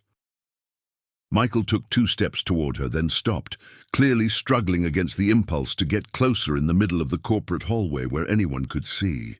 How was it with Dr. Wilson this morning? Enlightening, scary, but helpful. Emily forced a smile that didn't reach her eyes. "He's good. Thank you for arranging that." "No need to thank me." Michael glanced around quickly, checking if they were alone, then said quietly, "Emily, we need to talk. For real. About how we're going to handle this, with us in the middle of this situation." "I know," Emily agreed, "but not here. Not now." "After work?" "My apartment," Michael offered, then quickly added upon seeing her hesitation. "Or a neutral place, a cafe, wherever you prefer." Emily thought quickly. His apartment felt too intimate, crossing a line they perhaps shouldn't yet. But a cafe meant the risk of being seen by colleagues or worse, by Jake if he was following her. "Your apartment," she finally decided. "But you send me the address and I'll arrive alone. We can't leave the office together, not with the gossip already circulating." Michael nodded. "At 7? That gives you time to pick up Lily and take her somewhere?" "My neighbor can watch her for a few hours," Emily said, already calculating logistics. Mrs. Smith, the retired woman who lived next door, adored Lily and often offered to watch her when Emily needed. "Okay, at 7 then," Michael hesitated, then said softly, "Emily, you're being incredibly strong through all this, but you don't have to be strong all the time, okay? Not with me." The words touched something inside her that Emily wasn't prepared to deal with in the middle of a corporate hallway at 2:15 on a Monday afternoon. So she just nodded, not trusting her own voice, and returned to the conference room where her team was waiting for her. The rest of the day dragged on with painful slowness. Emily checked her phone obsessively, hoping Jake would try to reach out directly, but nothing came. At 5:30 she left the office, earlier than her usual time, but no one commented. She picked up Lily from the daycare, grateful that there was no sign of Jake nearby. "Mommy, can I sleep at Grandma Smith's house tonight?" Lily asked in the car, using the nickname she had given to the neighbor. "She promised we would make cookies." "Not sleep, sweetheart. But you can spend a few hours there while Mommy takes care of some things, okay?" "What things?" "Boring adult things," Emily replied, hating how she was accumulating half-truths and evasions. "But how do you explain to a 4-year-old that Mommy was going to meet with her boss, maybe something more, to discuss how to navigate a mutual attraction in the middle of a potential custody battle?" Mrs. Smith was more than happy to take Lily. "Don't worry, dear. We'll make cookies, watch a cartoon, and she can even sleep here if she needs to. No rush." Emily kissed Lily's forehead, inhaling the scent of children's shampoo and sunscreen that always calmed something inside her. "You behave, okay? Listen to Grandma Smith." "Okay, Mommy. Are you going to take long?" "Not too long, my love. I love you." "I love you more," Lily replied automatically, already running into Mrs. Smith's apartment where cookie-making adventures awaited. In her own apartment, Emily stood in front of her closet for an absurd amount of time, looking at her clothes as if they were weapons she needed to choose strategically. It wasn't a date.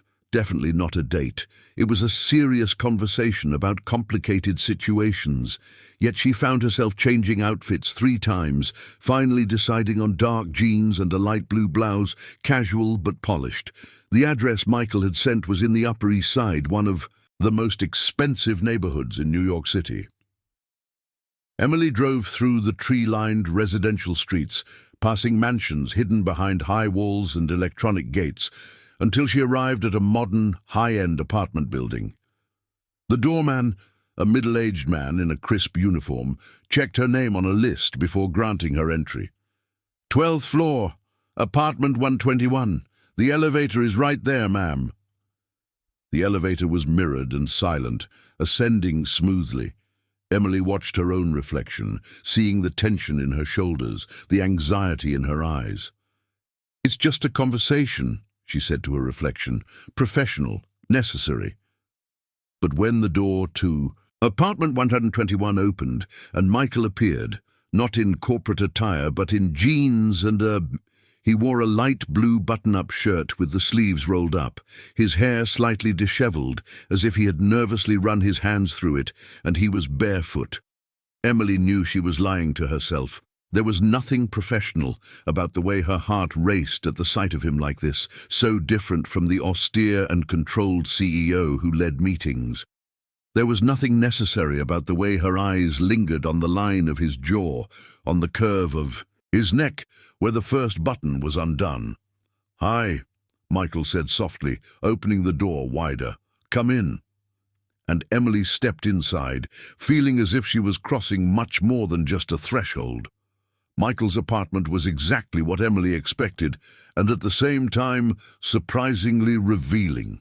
The spacious living room had high ceilings, huge windows that offered a view of the treetops of the Upper East Side, a rare luxury in New York City, and minimalist decor in shades of grey, white, and dark wood. A black leather sofa, bookshelves organized by color and size, a dining table that looked like it had never been used.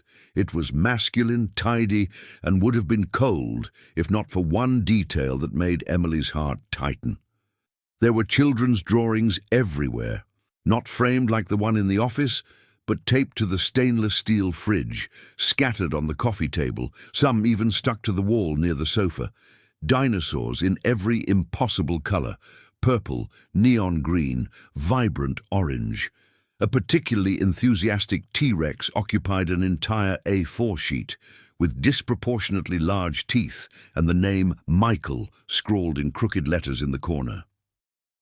"He sends me a new drawing every week," Michael explained, following Emily's gaze.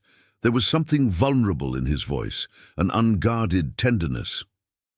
Through video call, he shows me what he drew, tells the story of the dinosaur, because each one has an elaborate story, of course, and then his mother takes a picture and sends it to me. I print it and put it here. It's his way of being present, you know. Emily felt tears prick her eyes. There was so much pain contained in that simple explanation, so much paternal love trying to exist through pixels and printed paper. Does he know you do this? That you hang up all the drawings? He does. I show him during the video calls. He lights up. Michael ran his hand through his hair, a gesture that Emily was beginning to recognize as a sign of emotional agitation. Last week he made me promise that when he comes to visit me next month, we'll go to the Natural History Museum. He wants to see the life-size T-Rex skeleton. I've already booked it, bought the tickets, planned the whole day. How long do you get with him? When is he coming? 2 days, Michael replied, and the bitterness in that answer felt like a cut. 48 hours, once a month. That's what I managed in the custody agreement. She argued it was better for his stability to have a primary home, not to be going back and forth. The judge agreed. Emily didn't know what to say. Anything would seem inadequate, an empty platitude in the face of such visceral pain. So she simply said, "I'm sorry." Michael gave a small, sad smile. "Me too, but you didn't come here to hear about my parental tragedies. Want some wine, coffee, water?" "Wine sounds great," Emily replied, feeling she would need liquid courage for the conversation ahead. Michael went to the open kitchen that led into the living room, separated only by a black granite countertop. Emily watched him open a bottle of red wine, the precise movements of someone who had done this 1,000 times, and pour 2 generous glasses. "Sit," he said, gesturing to the sofa. "Please. You're so tense. You look like you might break." Emily sat at the edge of the sofa, accepting the glass of wine. Michael sat at the other end, keeping a respectful distance between them. For a long moment, they simply drank in silence, the tension in the air so thick it could be cut. "So," Michael finally began, "Jake showed up at the office today." "I know. Sarah told me. Thank you for not going down, for not confronting him again. I know it must have been tempting." "It was," Michael admitted, "extremely tempting. But you made it clear you don't want me fighting your battles, so I respected that, even hating every second." Emily took a sip of the wine. It was good, probably expensive, smooth on her throat. "Dr. Wilson said today that we need to be careful, that Jake will try to use anything to question my fitness as a mother, and that a relationship with me, especially with my boss—" She paused, searching for the right words. "He could twist that." "I know," Michael said calmly. "That's why we need to talk about what this is, what we want it to be, and if it's worth the risk." Emily looked at him over her wine glass. In the soft light of the room, without the armor of corporate suits and office environments, Michael looked younger, more accessible. The lines of tension around his eyes were more visible, as was the vulnerability he usually hid so well. "I don't know what this is," she admitted honestly. "One night 3 years ago where we talked until dawn. A message sent by mistake, a few weeks of what unresolved sexual tension, mutual attraction, 2 broken adults recognizing the pain in each other." "It can be all those things," Michael replied, "and it can also be more. Emily, I'm not good at this, at feelings, at vulnerability, at admitting I need someone. My marriage failed in part because I built walls so high that my ex-wife eventually stopped trying to climb them. I chose work over family so many times that when I finally realized what I had lost, it was too late." He set his wine glass on the coffee table and turned completely to her. "Look at me. But with you, you don't let me hide. Since that night in San Francisco, you saw through all the corporate masks, through all the calculated coldness. And instead of making me feel exposed, you made me feel seen. For the first time in years, someone truly saw me. Emily felt something tighten in her chest. Michael. Let me finish, he gently interrupted. Because I need to say this before I lose my courage. For the last 3 years, I've thought about that night constantly. I wondered how you were, how the pregnancy was going, if you had a boy or a girl, if you were managing to do everything alone like you swore you would. I wanted to ask, I wanted to offer help, but I respected the distance you established. And then that message, he laughed humorlessly, that message you sent by mistake was like someone turning on a light in a room that had been dark for 3 years. Suddenly there was possibility, hope, the chance that maybe, just maybe, you felt even a fraction of what I felt. And what do you feel? Emily asked, her voice barely above a whisper. Michael held her gaze, those intense and honest grey-blue eyes. I feel like I found someone who understands what it is to love so fiercely that it hurts, who understands sacrifice, responsibility, the weight of raising a child and trying not to mess it all up. I feel that when I'm near you, I can breathe in a way I haven't been able to for years, and I feel absolutely terrified of ruining this, of pushing you too fast, of being just another person in your life demanding things you can't give. Emily set her own cup down on the table, her hands trembling slightly. You want to know what I feel? I feel terror, absolute terror, because letting someone in, letting someone matter, means giving them the power to destroy me. And I've already been destroyed once, Michael. When Jake left, when he left me pregnant and alone, I broke in. Ways that took years to piece back together. And some pieces are still missing. I still have holes inside that I don't know if they will ever heal. She took a deep breath, forcing herself to continue. But I also feel hope. And that scares me more than anything else. Because hope means vulnerability. It means admitting that maybe I don't want to do everything alone. That maybe it's okay to need someone. And that goes against everything I've built over the last 4 years. So, where does that leave us? Michael asked. Honestly, I don't know. Emily ran her hands over her face, sudden fatigue hitting her. James said that any relationship I develop needs to be clearly healthy and stable for Lily.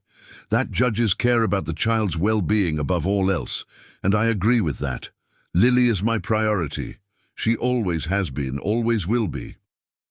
As it should be, Michael immediately agreed. Emily, I'm not asking you to put me above your daughter. I would never ask that. But can I ask to be by your side? Not as a father substitute or savior or any role you don't want me to fill, just present, the way I was that night in San Francisco.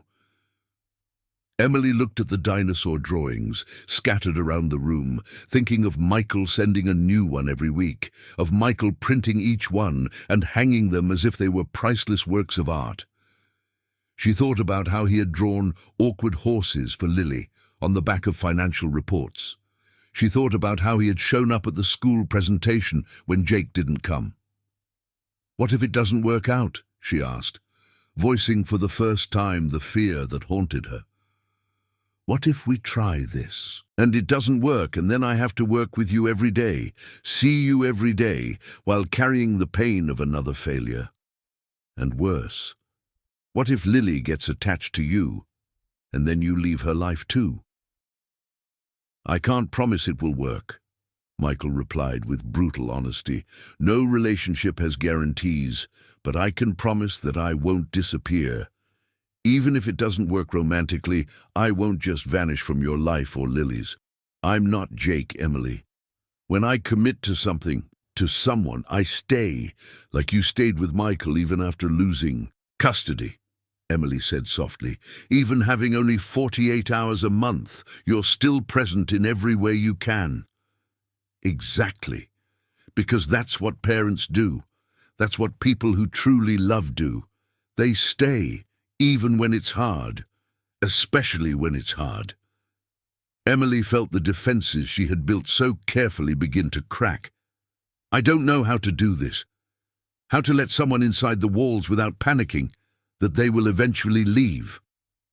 Michael moved for the first time, sliding across the sofa to be closer but still not touching. Then let's take it slow, incredibly, painfully slow. No pressure, no expectations, just seeing where this goes. And if at any point you need space, time, distance, I'll respect that. No drama, no ultimatums. And work? The gossip? People are already talking. Let them talk, Michael said, with a firmness that brooked no argument. Emily, I built this company from the ground up. I have zero tolerance for gossip that impacts the work environment. If anyone questions your competence or suggests that you're receiving preferential treatment, I'll handle it. Professionally, through HR if necessary. You deserve your position based purely on your exceptional work. But it still complicates, in things, workplace relationships, especially between superior and subordinate. Then we change the dynamic, Michael interrupted. There's a position opening in regional event management, same level as senior coordinator, same salary range, but it would report directly to the operations director, not to me. It eliminates the direct line of subordination. Emily blinked, surprised. You thought of this? Planned this? I spent the entire weekend thinking of solutions, Michael admitted. Because I want this to work, Emily. In a way that is fair to you professionally. That protects Lily. That doesn't put you in a vulnerable position. I'm not asking you to risk everything. I'm asking us to try to find a way that works for both of us. Emily was silent for a long moment, processing. Michael had thought of angles she hadn't even considered, practical solutions to real problems. He wasn't just offering vague feelings and romantic promises, he was offering a plan. And Jake, she finally asked, what if he uses this against me in court? Then my lawyer testifies that our relationship started appropriately, that there is no power imbalance, that I am a positive and stable presence in Lily's life. Michael paused. Emily, James has probably already told you this, but judges don't care if you're dating. They care if the person you're dating is dangerous, unstable, or harmful to the child. I can prove that I am none of those things. You've thought of everything, haven't you? I've thought of all the objections you might have and tried to find solutions, Michael corrected, because I know you, Emily. I know how your mind works, how you always look for potential problems, how you need contingency plans. It's what makes you brilliant at work, but in relationships, he hesitated. Sometimes you need to let things resolve themselves along the way. Not everything needs to be planned. Emily laughed, a small, humorless sound. You're telling me to have less control, coming from you, the man who probably has his life planned out until 2030. Michael smiled, a real, genuine smile that completely transformed his face. I know, it's hypocritical of me, but maybe we're good for each other exactly because of that. Two control freaks learning to let go a little. Or it could be an absolute disaster, Emily pointed out, but there was lightness in her voice now, the tension finally starting to dissolve. That's impossible too, Michael admitted, but we won't know without trying. Emily picked up the wine glass again, taking a long sip as she organized her thoughts. Finally, she looked at Michael and said, Okay, let's try. Slowly, very slowly, and with rules. Rules? Michael raised an eyebrow, but he was smiling. Rules, Emily confirmed firmly. First, Lily is the priority, always. If at any point this starts to negatively affect her, we stop. I completely agree, Michael said. Next rule. Second, work is work. In the office, we are professionals. No special treatment, no public displays, no gossip fueled by inappropriate behavior. Agreed. although I'll argue that quick meetings in the break room at 7 in the morning when no one else is on the floor should still be allowed.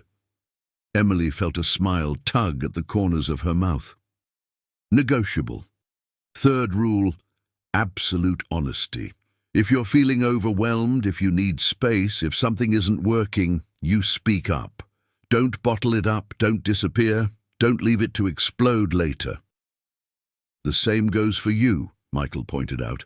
You also have to speak up. You can't keep everything to yourself and then decide alone that it's not working, without giving me a chance to fix it. Fair, Emily agreed. And last rule, meeting with Lily only happens when we both agree it's the right time. I'm not going to introduce you as anything other than a friend until we're sure this is serious and stable. How long do you think we need before that? Michael asked, genuinely curious. I don't know. Months, maybe? I need to see how you are not just with me, but in normal situations. I need to be sure you're not just a moment of weakness after years of being alone. Michael leaned slightly forward, reducing the distance between them but still not touching. Emily, I want you to understand one thing. You are not a moment of weakness. You are the first person in years who makes me want to try again. Really try. With everything. Emily felt tears prick at her eyes again. That scares me so much. I know. It scares me too. Michael finally extended his hand, letting it rest on the surface of the sofa between them, palm up, offering. But maybe it's okay to be scared together. Emily looked at the outstretched hand for a long moment. It was just a hand, tanned with long fingers and a few small scars of unknown origin, nails cut short and clean. But accepting that hand meant much more than a physical gesture. It meant choosing to trust again. It meant admitting that she needed someone. It meant opening a door in the walls she had built so carefully. Slowly, hesitantly, she placed her hand in his. Michael's fingers closed around hers, gentle but firm. Neither too tight, nor so lightly that it felt like he might let go. It was a touch that communicated intention. I am here. I'm not going anywhere. You are safe. They stayed like that for a long moment, just holding hands like awkward teenagers on a first date. And maybe that was exactly it, a fresh start for two adults who had been broken in different ways, trying to figure out if they could build something new with the pieces. So, Michael finally said, that little smile playing at the corners of his mouth. Rules set, boundaries defined. What do we do now? Emily thought for a moment, then said, Tell me about Michael, about what it's like to be a dad through video calls and printed drawings. I want to know that part of your life. And Michael told her. For the next hour, as night fell over New York City and the city lights twinkled through the windows, he talked about his son, about the boy obsessed with dinosaurs who knew impossible scientific names, who had a collection of 50 different T-Rex toys organized by size, who wanted to be a paleontologist or astronaut or veterinarian, depending on the day of the week. He spoke of the video calls every night at 8, religiously, where Michael showed new drawings or read stories he learned at school or simply talked about his day with the limitless enthusiasm of 4-year-olds. He talked about birthdays celebrated through... They talked about screens, about sending gifts through the mail and anxiously waiting for photos of him opening them, about the precious 48 hours once a month where he tried to compress an entire month of fatherhood into 2 days. And as Michael spoke, his expression transformed. The corporate mask, the professional coldness, all disappeared, leaving only a father who desperately loved his son and suffered with every minute of forced distance. Emily listened, still holding his hand, and felt something fundamental changing within her. This was not the feared CEO who fired incompetent managers without blinking. This was not the austere businessman who ran meetings with military efficiency. This was just a broken man trying to be a father in the best way he could with the impossible limitations imposed on him. And Emily understood that.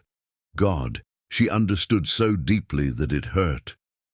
When Michael finally finished speaking, he noticed tears silently streaming down Emily's face. "Hey," he said softly, bringing his free hand to gently wipe away a tear with his thumb. "Why are you crying?" "Because it's unfair," Emily said, her voice choked. "It's so unfair that you clearly love your son with everything you have, and you can only see him 2 days a month, while Jake, who completely abandoned Lily, now wants to show up and demand rights." "Life is rarely fair," Michael replied, but there was no bitterness in his voice, only weary acceptance. "But we do the best we can with the cards we are dealt." Emily squeezed his hand. "Michael is lucky to have you. Even if it's only 2 days a month, he has a father who cares. That accounts for a lot." "Thank you," Michael said softly. "And Lily is lucky to have you. She will grow up knowing exactly how loved she is, how wanted and fought for she was. That counts too." They sat in comfortable silence for a moment, just existing in the shared space, hands still intertwined. Then Emily's phone vibrated. She glanced quickly, a message from Mrs. Smith. "Cookies are ready. Lily wants to know when Mommy is coming back, but no rush, dear." "I need to go," Emily said reluctantly. "Lily is with my neighbor and—" "Of course," Michael said immediately, releasing her hand. "Do you want me to drive you?" "No, my car is downstairs, but—" Emily hesitated. This was nice. Talking, really. "It was," Michael agreed, standing up as she did. They walked together to the apartment door, the goodbye strangely formal after the emotional intimacy they had shared. At the door, Michael paused. "Emily, tomorrow at the office. It will be professional," she completed. "As we agreed." "Right, professional," he smiled. "But maybe Tuesday morning, 7 o'clock, in the break room that no one uses on the 12th floor." Emily felt a genuine smile spread across her face. "Maybe." And then, because she felt it was right, because she wanted to, and because she was finally starting to believe that it might be safe to want, she stood on her tiptoes and lightly kissed his cheek. It was a small, chaste gesture, but when she pulled away, she saw that Michael had closed his eyes, as if memorizing the feeling. "Good night, Michael." "Good night, Emily." As she drove back to Queens, through the typical Monday night traffic, Emily felt something she hadn't felt in years.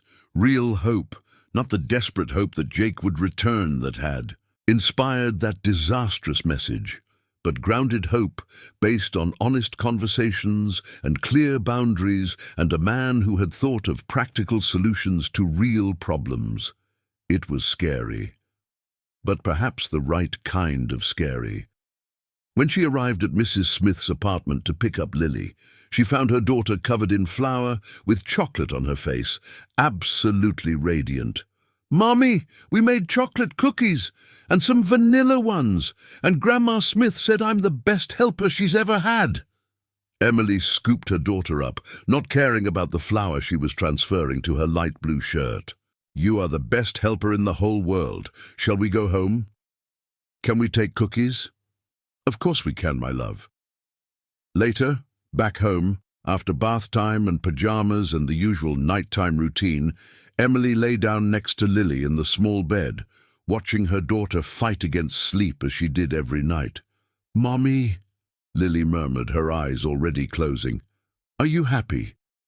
The question caught Emily off guard. "Why do you ask that, sweetheart?" "Because you're smiling. You don't smile much when you think I'm not looking, but today you're smiling even when you think." "I can't see." Emily felt tears. It seemed to be all she did today, but these were different. They were tears of hope mixed with overwhelming love for this child who saw everything, who deserved to see her mother happy. "I'm happy," Emily whispered. "Today, in this moment, I'm happy." "Good," Lily murmured, already almost asleep. "I like it when you're happy, Mommy." And when Lily finally fell asleep, Emily stayed there for a few more minutes, just watching, just feeling. Maybe everything would be okay, maybe not, but for the first time in 4 years, she was willing to find out. The following weeks established a new and delicate rhythm. Emily and Michael became masters at navigating the thin line between public professionalism and growing private intimacy. At the office, they were cordial but distant. She sent reports, he approved budgets, their interactions were documented and appropriate. But on Tuesday and Thursday mornings at 7 o'clock, they met in the forgotten break room on the 12th floor. It was a small, rarely used space, with an old coffee machine that no one remembered how to operate and a round table with 4 mismatched chairs. The windows faced an internal well of the building, so there was no view, just grey walls and the distant sound of the air conditioning system. But for Emily and Michael, it became a sanctuary. They talked about everything and nothing. About Lily, starting to ask more complex questions about family, about Michael sending drawings now, not just of dinosaurs, but also of a friend. Once upon a time, there was an imaginary character named Lily, who was apparently an astronaut princess. Amid the growing stress of the May event and the pressure from board meetings, they shared bad coffee, and sometimes Emily brought homemade cheese bread that Lily helped her make, while Michael always ate every piece as if it were the most delicious thing he had ever tasted. Lily asked yesterday if I had dated anyone since her father, Emily recounted on a Tuesday morning, 3 weeks after that first conversation in his apartment. She was wearing a short-sleeved grey dress and a white cardigan, her hair pulled back in a more relaxed bun than usual. Michael, across the table, wore black dress pants and a blue shirt without a tie. He had started to forego wearing a tie. On their meeting mornings, a small act of rebellion against corporate formalism. "And what did you say?" Michael asked, carefully splitting his cheese bread in half before eating. "I said not yet. That when Mummy dated someone, she would be the first to know." Emily took a sip of the strong coffee. She seemed satisfied with the answer, but Sarah asked me directly yesterday if there was something going on between us. Michael paused, his eyes meeting hers. "And you said?" "I said we were friends, that you have been an important source of support during a difficult time." Emily gave a small smile. "It's not a lie." "Technically not," Michael agreed, "but it's also not the whole truth." "It still can't be the whole truth," Emily gently reminded. "The rules, remember? Slow. I know, and I'm respecting that. But Emily..." He leaned slightly forward, lowering his voice even though they were completely alone. "At some point, it has to be more than secret meetings at 7 in the morning in an abandoned break room.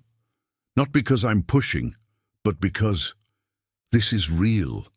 What we feel is real, and real eventually needs to exist in the real world."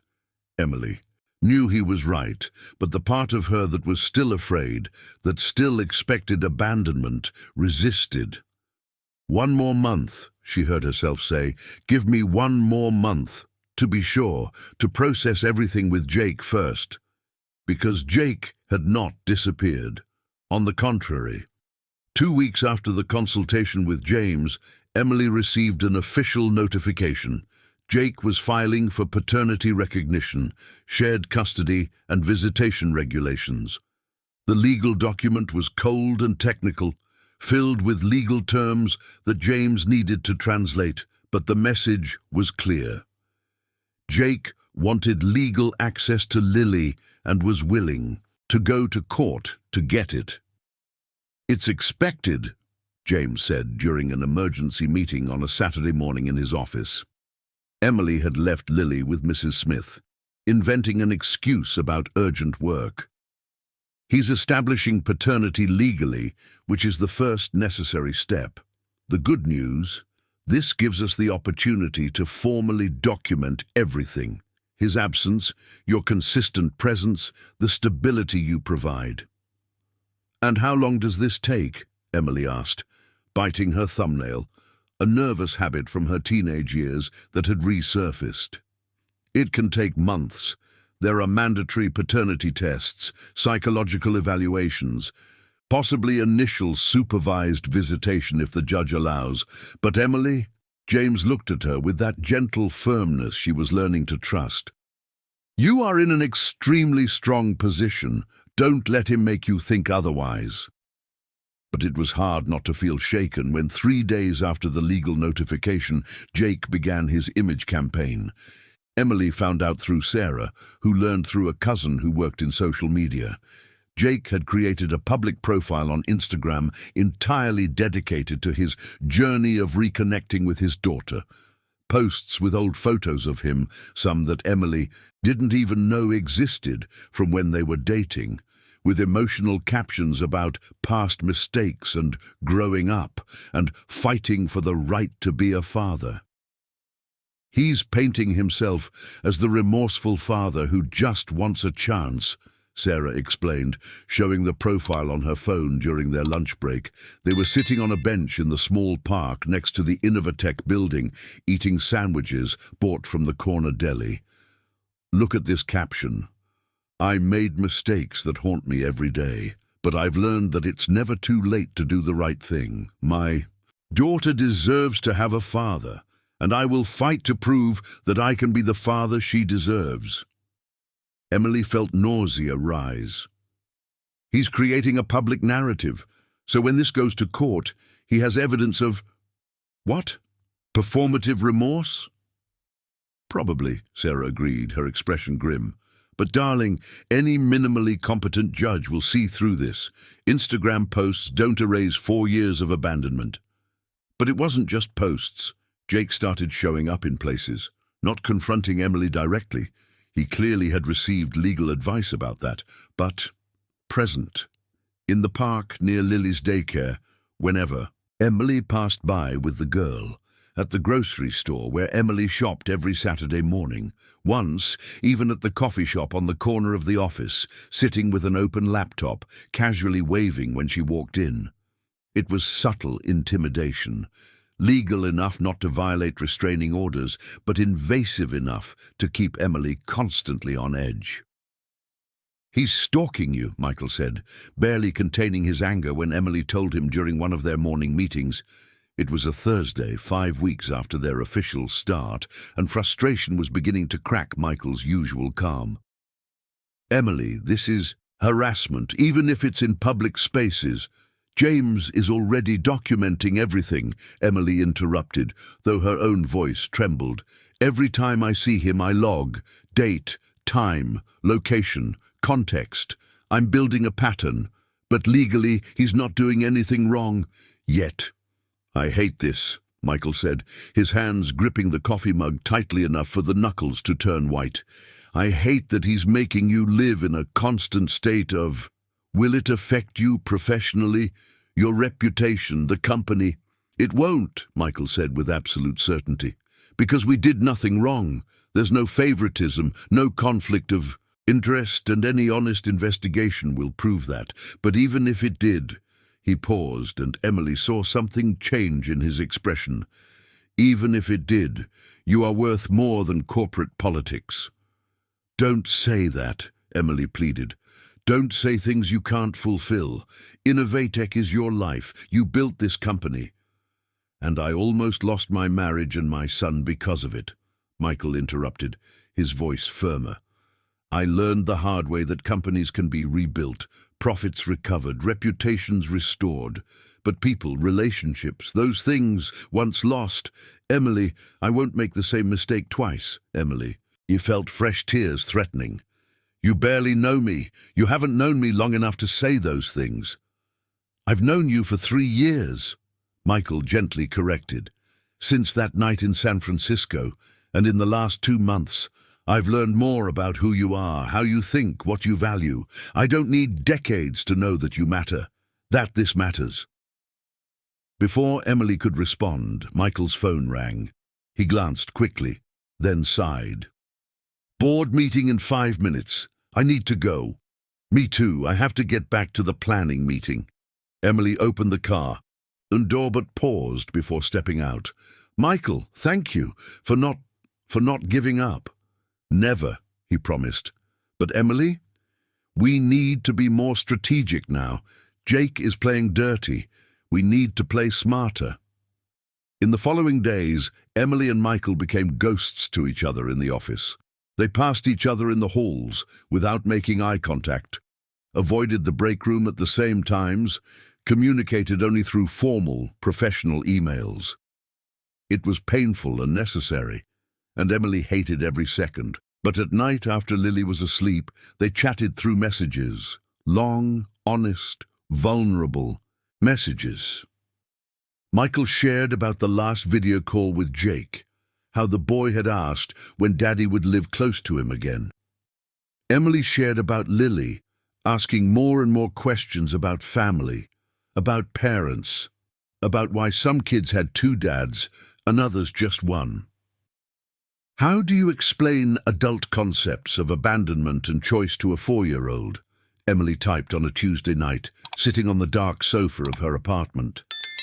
She doesn't understand yet, but she's starting to realize that her situation is different. You tell her the age-appropriate truth, Michael replied, that her biological dad can't be present, but that she has a mommy who loves her more than anything in the world, and that family comes in many different forms.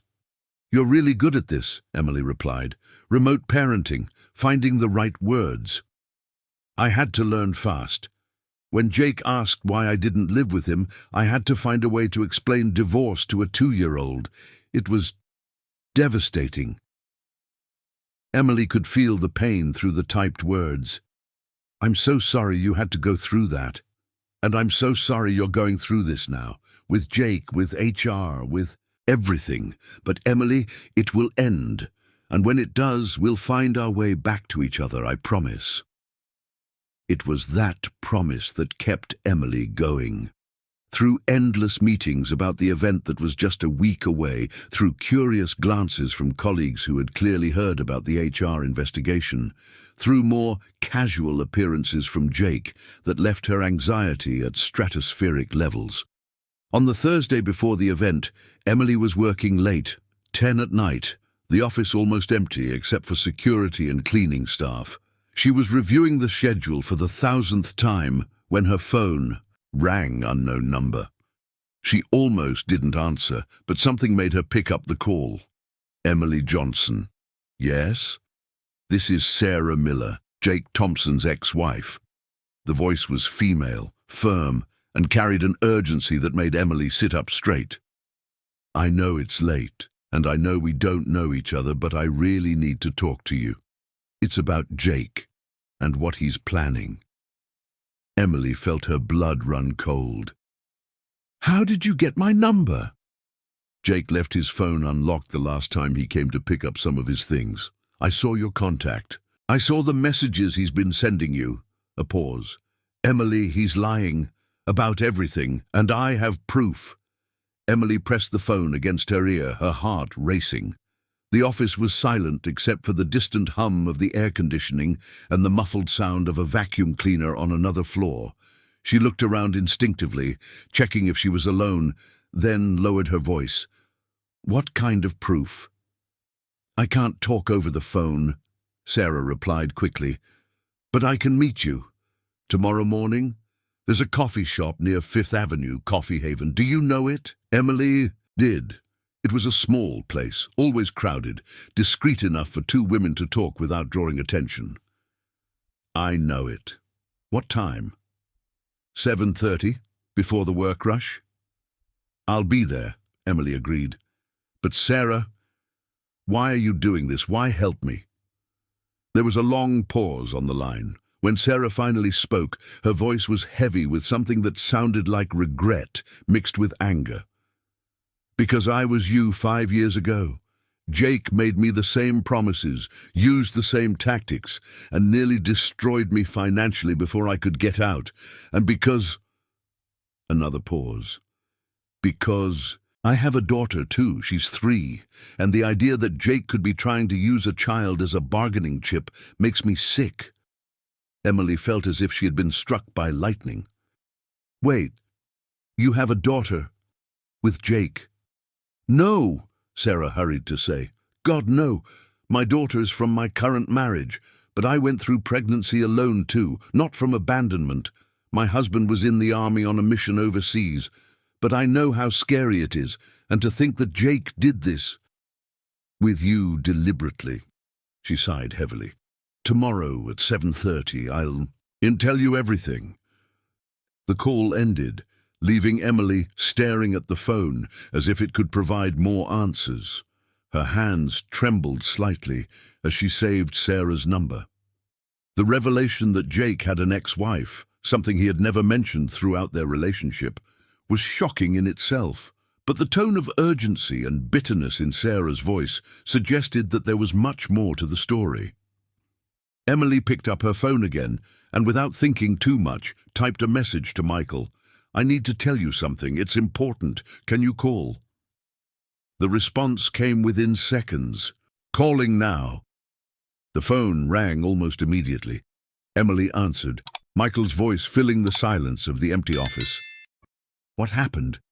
Are you okay?" "I'm fine. I'm still at the office, but—" Emily quickly summarized Sarah's call, keeping her voice low even though she was alone. When she finished, there was silence on the line. "Emily," Michael finally said, his voice laden with something between concern and caution. "This could be a trap. Jake might be using this woman to—" "I know," Emily interrupted. "I thought of that too. But Michael, something in her voice, sounded real. It sounded like someone who has been through the same thing I have. Even so, you shouldn't go alone. Let me go with you." "You can't," Emily gently reminded him. "The HR investigation, remember? If anyone sees us together outside the office now—" "Forget the HR investigation," Michael said with rare vehemence. "Emily, your safety is more important than corporate politics. If this is a trap, if Jake is planning something, I'll be in a public place, full of people, at 7:30 in the morning." Emily tried to sound more confident than she felt.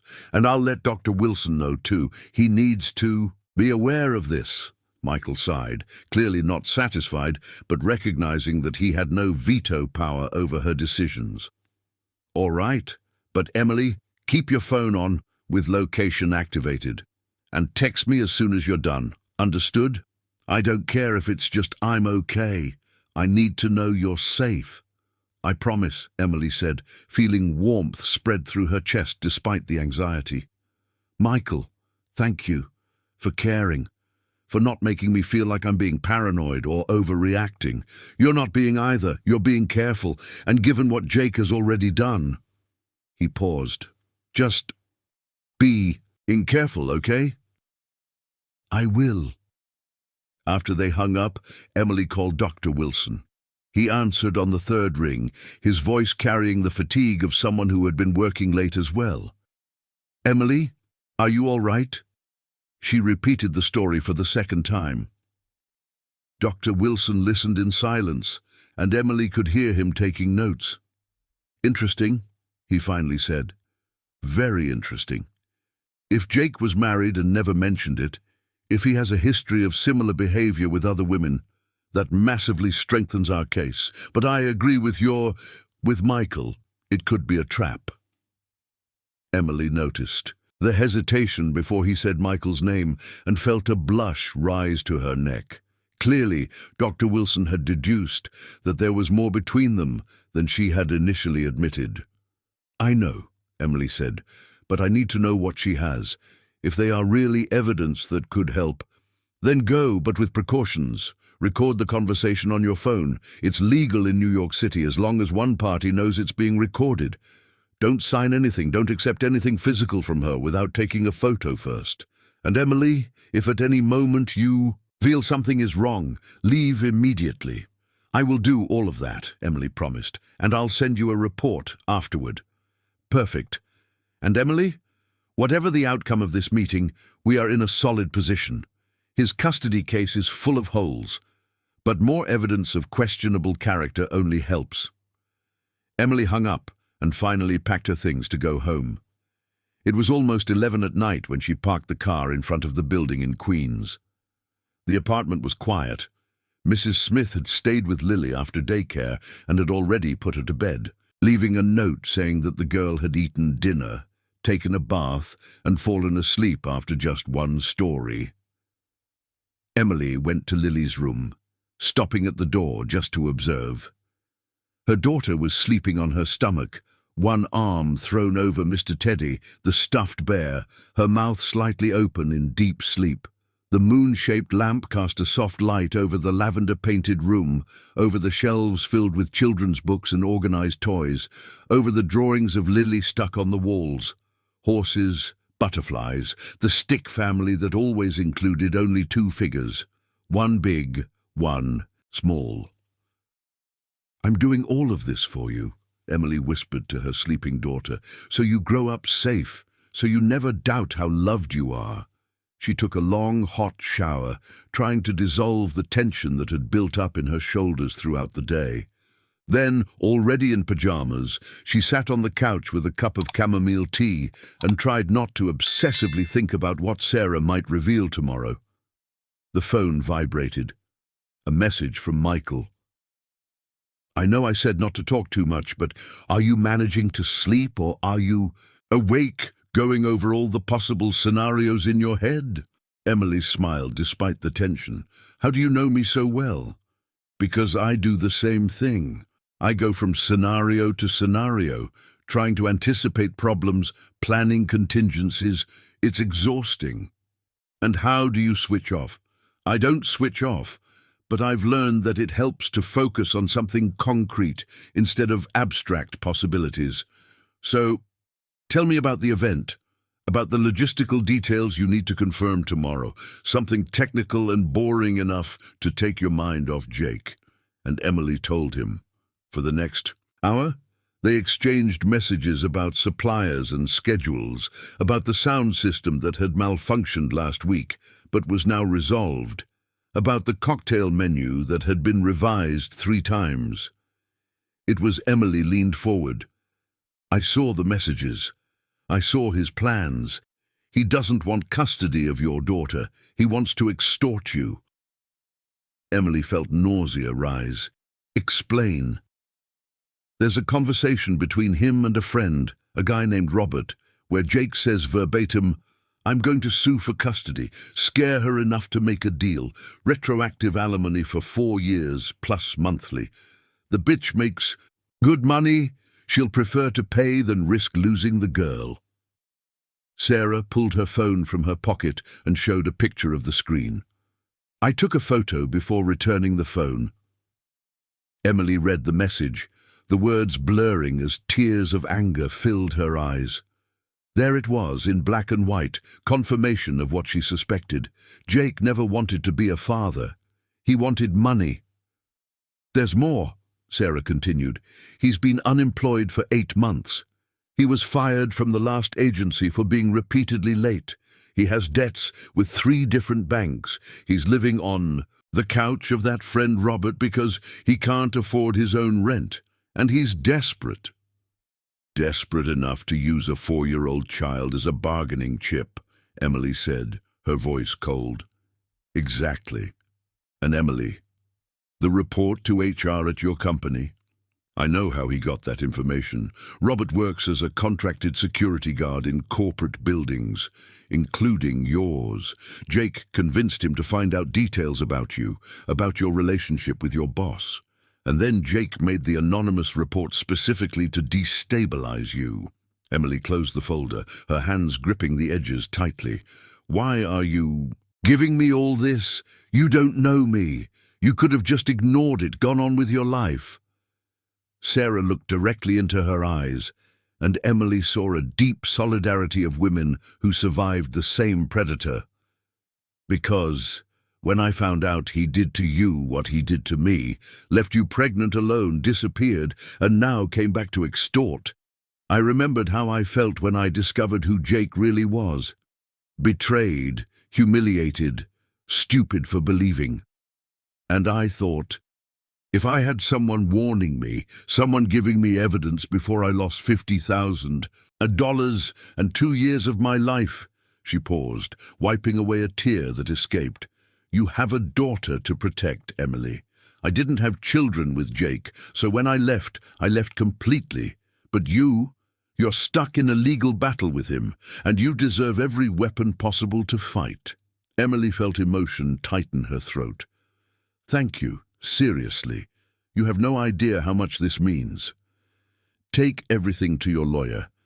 Evidence of character, history of financial abuse, proof that the current lawsuit is motivated by greed, not paternal love. With this, any competent judge will see Jake for what he is, an opportunist using a child for financial gain." They talked for another 15 minutes. Sarah shared more details about the marriage, about the manipulation tactics Jake used, theatrical crying, empty promises, behavior cycles where he alternated between being perfect and horrible until Sarah no longer knew which version was real. "He'll do the same thing in court," Sarah warned. "He'll cry. He'll talk about remorse. He'll paint himself as a victim. But now you have evidence that it's a pattern, that he did this before with another woman. This changes everything." When they finally said goodbye in front of the coffee shop, Sarah hugged Emily briefly. "Good luck. And if you need me to testify formally, I'm willing. I have a restraining order expired and all the documented evidence. I can be a reliable witness." "I'll talk to my lawyer," Emily promised. "Sarah, thank you, really. You didn't have to do this." "Women need to support women," Sarah simply said, "especially against men like Jake." Emily returned to her car holding the folder as if it were gold. She sat in the driver's seat, locked the doors, and finally allowed the tears to come, but not tears of fear or despair.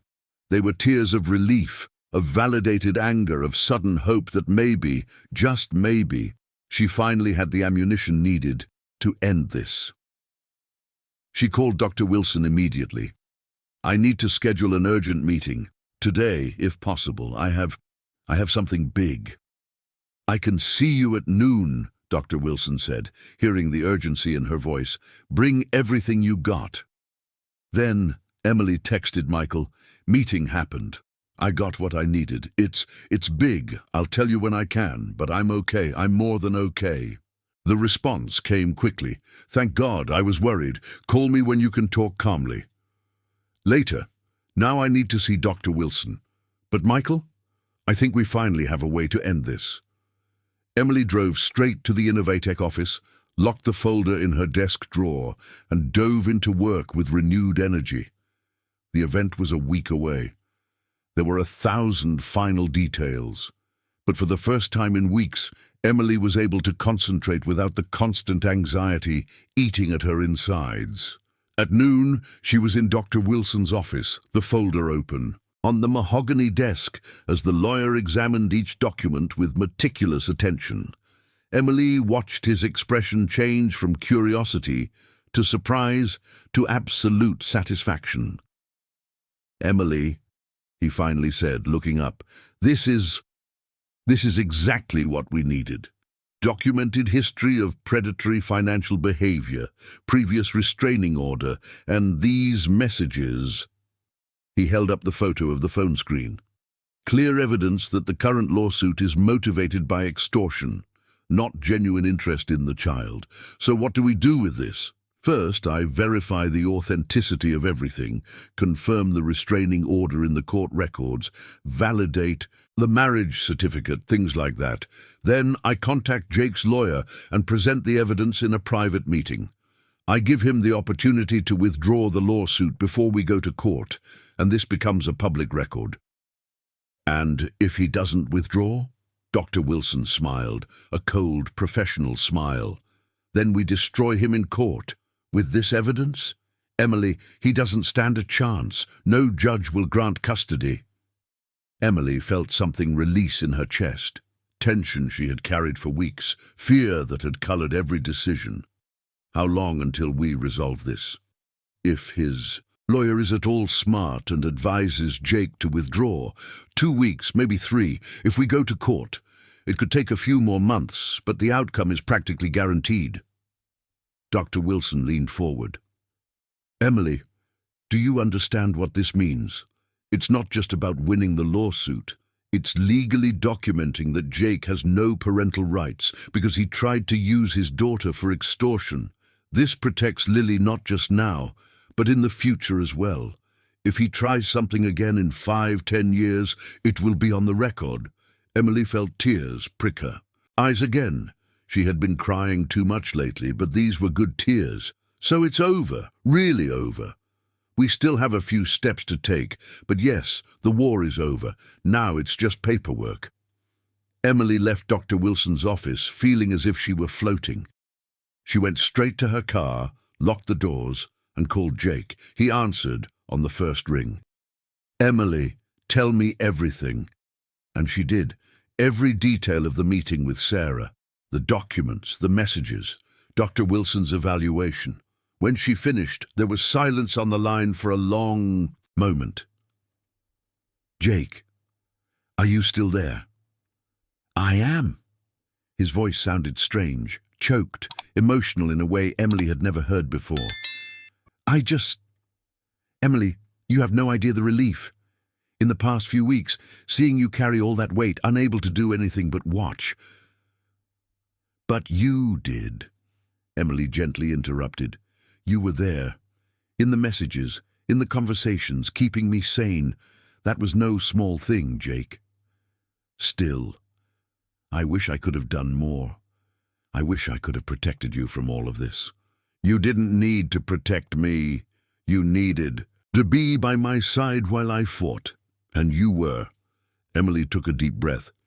"Jake, when this officially ends, when Jake's lawsuit is filed away and the HR investigation concludes, can we stop hiding?" "You want that?" Jake asked, and Emily heard cautious hope in his voice. "Stop hiding? I want to try, for real, not just secret meetings and late-night messages.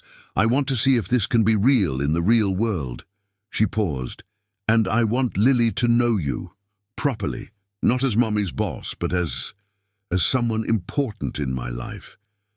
She heard Jake take a deep breath. "Emily, are you sure? Because introducing Lily changes everything. It's not just the two of us anymore. It's responsibility, "I know what it is," Emily said firmly, "and you know it too, better than anyone.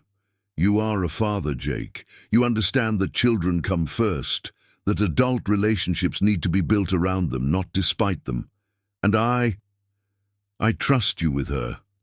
Not completely yet, not without reservations, but enough to try." "Then we try," Jake said, and Emily could hear the smile in his voice. "But slowly, still, on Lily's time, not ours."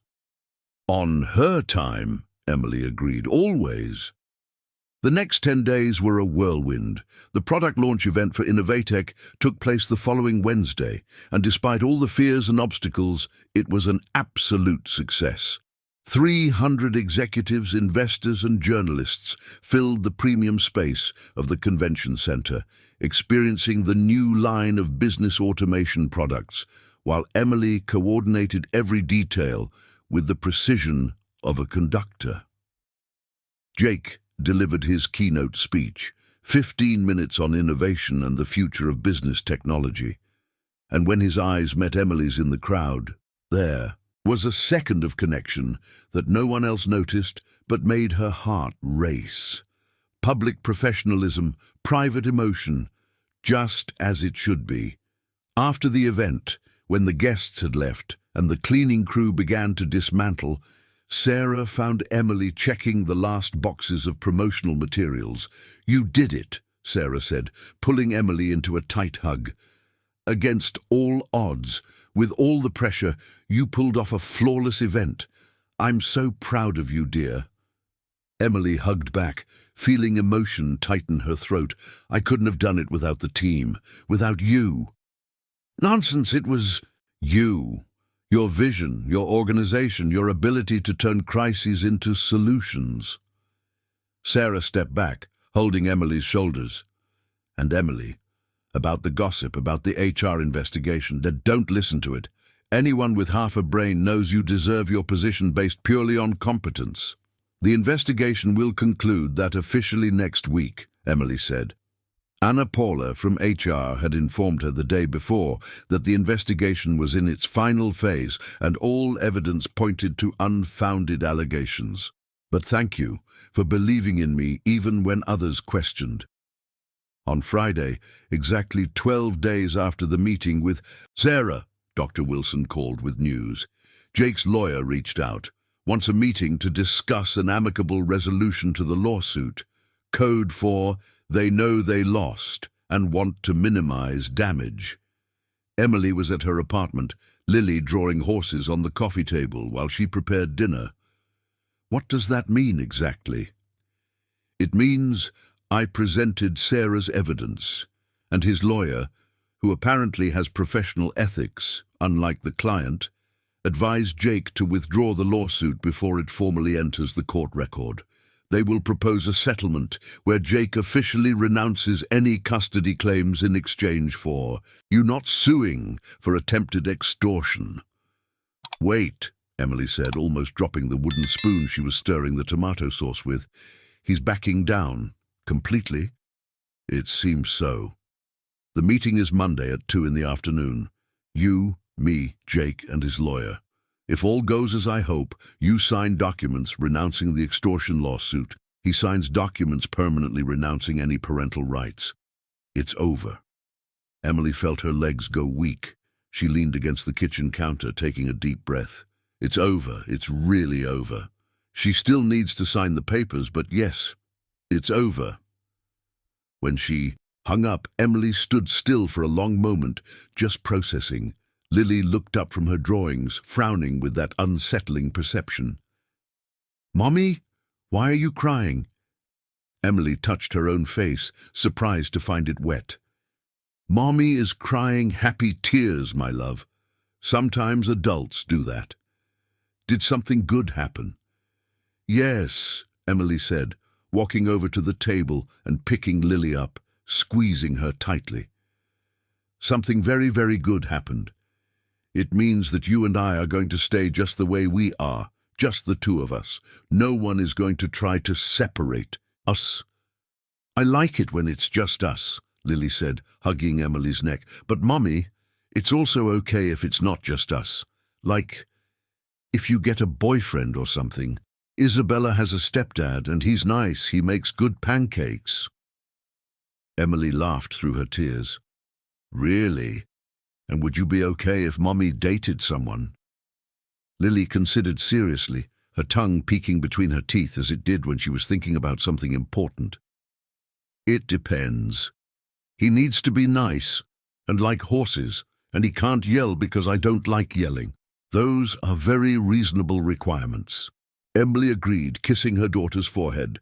"And if Mommy meets someone like that, you'll be the first to know. Deal? Deal!" Lily returned to her drawings, already forgetting the serious conversation with the ease of children. Emily texted Jake, "Lucas is giving up. Meeting on Monday to sign papers. It's over." The response came in seconds. "Thank God. Dinner to celebrate when it's official? Just the three of us?" Emily looked at Lily, at the dark curls bent over the paper as she drew, at the absolute concentration on her 4-year-old face. "Yes, just the three of us. But slowly, remember? Always slowly, at her pace." The weekend passed in a haze of relief and nervous anticipation. Emily cleaned the apartment obsessively, a way to channel nervous energy. She took Lily to Central Park on Saturday, and for the first time in weeks, she was able to truly relax while her daughter ran among the trees, not constantly checking the surroundings for Jake's figure. On Sunday night, after putting Lily to bed, Emily stayed awake, planning. How to introduce Jake to Lily, how to explain adult relationship concepts to a 4-year-old.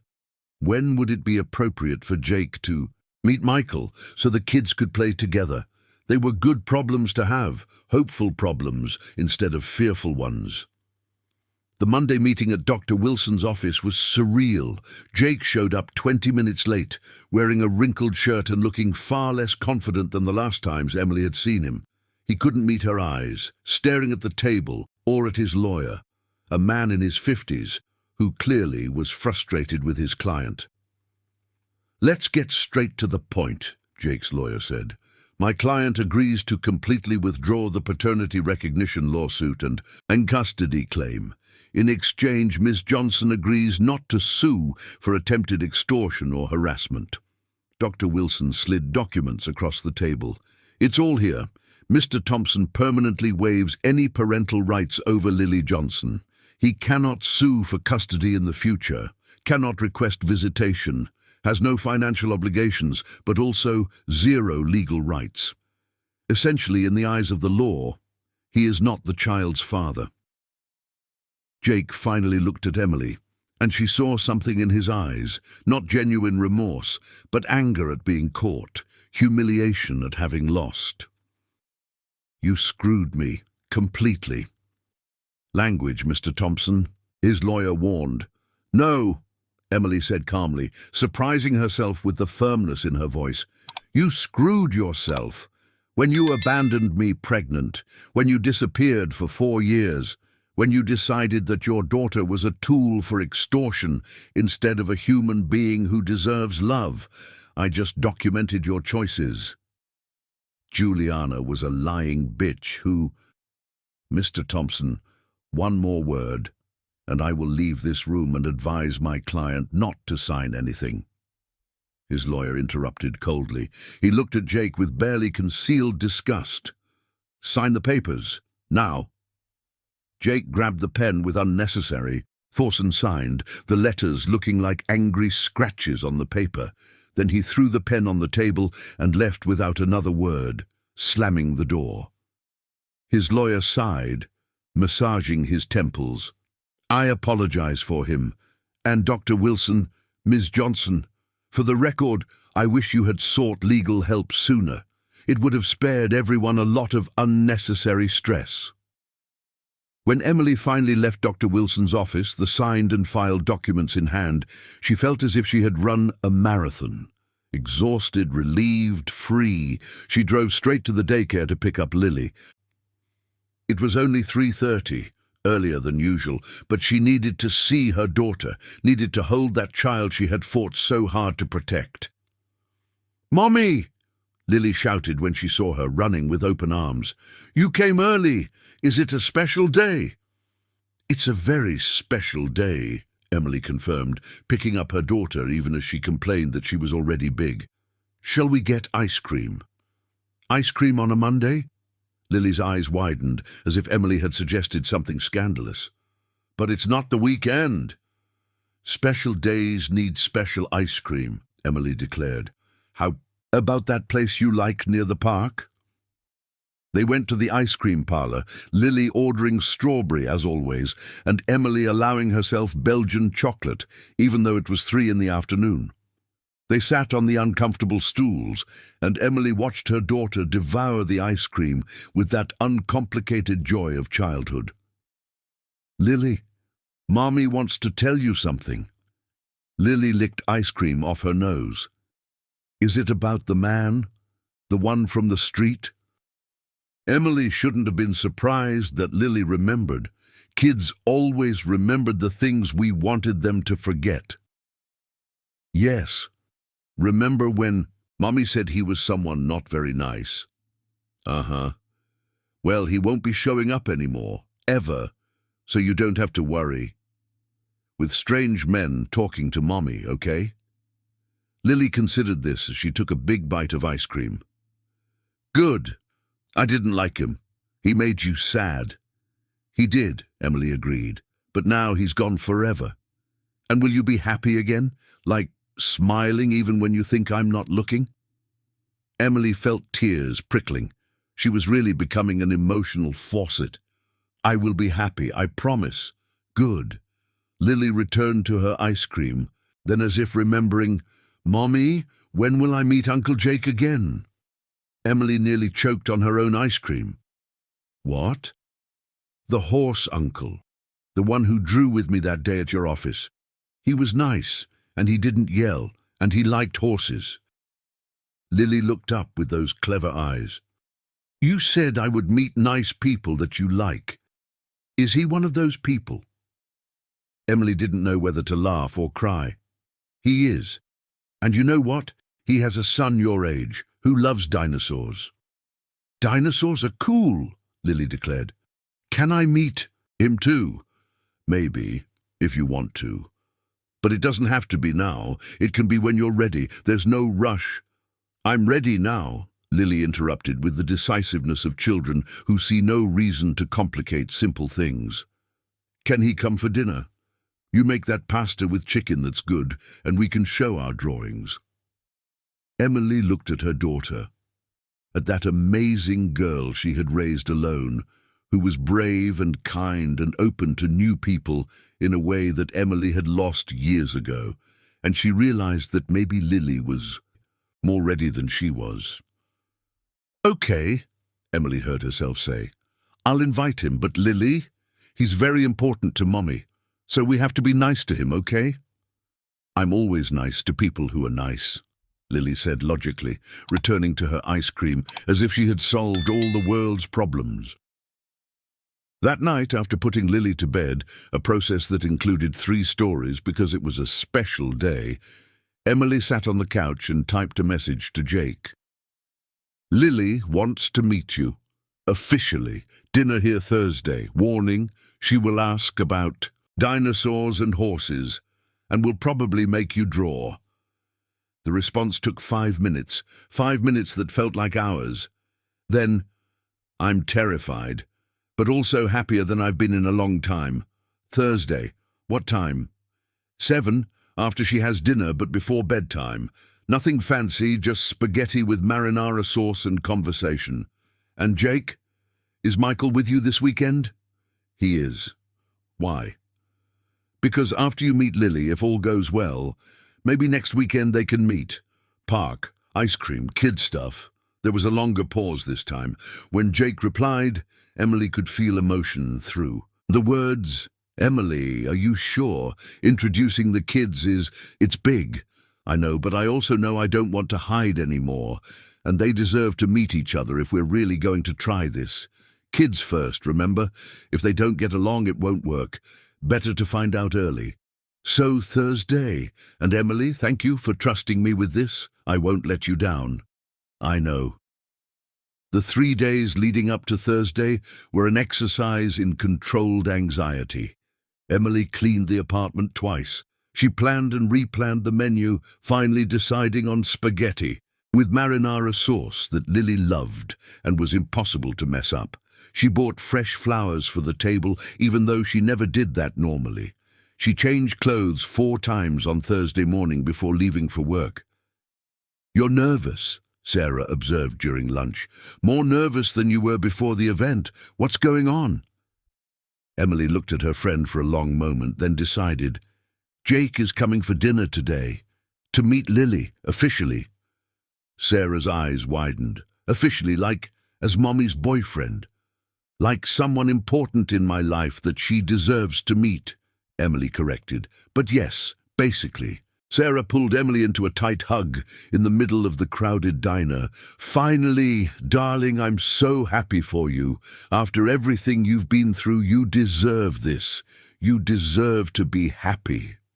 What if he and Lily don't get along? Emily voiced the fear that kept her awake at night. What if she doesn't like him? What if he doesn't know how to talk to her? What if... Stop, Sarah gently interrupted. Emily, you saw how he was with Lily that day at the office. He drew terrible horses for half an hour and seemed genuinely happy doing it. He'll be fine. But Michael is 4 too. He knows how to handle a 4-year-old. It's not... That's exactly it, Sarah said firmly. He knows how to be a dad. That's much more important than anything else. Now breathe, finish your lunch, and stop creating imaginary catastrophes. Emily tried to follow the advice. She worked the rest of the afternoon, answering piled-up emails and finalizing the post-event report. At 5:30 she left the office, receiving a meaningful look from Sarah as she passed. She picked up Lily from daycare, took her home, bathed her, and put her in the yellow dress that the girl loved. "Why am I in a pretty dress?" Lily asked as Emily tied her curls into 2 braids. "Is it a party?" "Kind of a party. We're having a visitor. Remember, the horse uncle." "Uncle Jake," Lily declared, and Emily realized she had never said his name to Lily, but somehow the girl knew. She had probably heard it that day at the office. "Is he going to see my drawings?" "If you want to show him. But Lily, Mommy needs you to be yourself, okay? You don't have to be shy or super excited. Just be the Lily you always are." "I'm always myself," Lily said with the logic of a 4-year-old who knew no other way to be. At 5 to 7, the doorbell rang. Emily quickly checked her reflection in the mirror. In the hallway, hair down for the first time in weeks, a moss-green dress that Lily had chosen, saying it matched Mommy's eyes. Light makeup. She took a deep breath 3 times. "Lily, can you go play in the room for a little while Mommy takes care of something?" "Okay." Emily opened the door. Jake was standing in the hallway, and Emily needed a second to process why he looked so different. He wasn't wearing a suit. For the first time since that night at his apartment, he was in completely casual clothes, dark jeans, a light blue polo shirt, sneakers. His hair was slightly less controlled than at the office, and he was carrying 2 things, a modest bouquet of yellow tulips and a box wrapped in colorful paper. "Hi," he said, and Emily noticed that his hands were gripping the gifts with unnecessary force. He was nervous. Jake Thompson, the CEO who led board meetings without blinking, was visibly nervous to meet a 4-year-old. Somehow this made Emily relax. "Hi, come in." Jake stepped inside, and Emily closed the door behind him. For a moment, they just stared at each other in the small hallway. The reality of finally being in the same private space, with no hiding, no corporate excuses weighing in the air.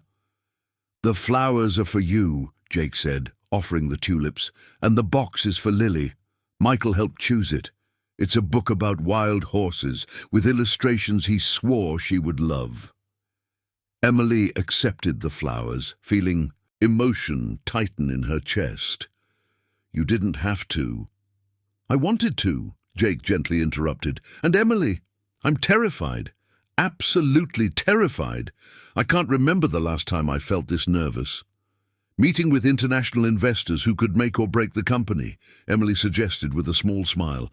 "Not even close. Because Lily—" He paused, searching for words. "Lily is you. She's the most important part of your life. And if I mess this up, if she doesn't like me—" "Jake."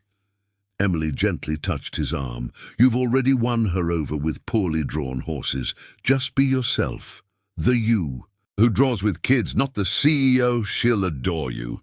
Before Jake could respond, Lily came running from her room, stopping abruptly upon seeing the visitor. "Uncle Jake!" Jake knelt down to her level. "Hi, Lily. Do you remember me?" "I remember.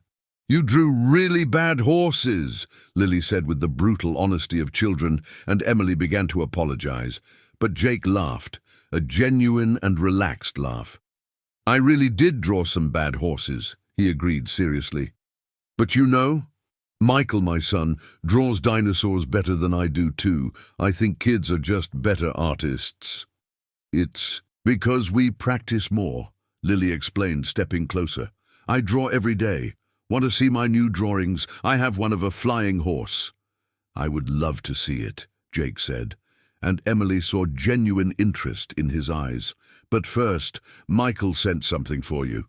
He made me promise to deliver it." He offered the wrapped box. Lily looked at Emily, silently asking for permission. Emily nodded, and Lily tore the paper with the enthusiasm of a child, revealing a large hardcover book. Wild Horses of the World, an illustrated journey. "It's about real horses," Lily hugged the book to her chest. "From different places. Thank you, Uncle Jake, and thank you to Michael too. I'll tell him you liked it." Jake stood up, looking at Emily with an expression that clearly said, "How am I doing?" Emily smiled and gave a discreet thumbs up.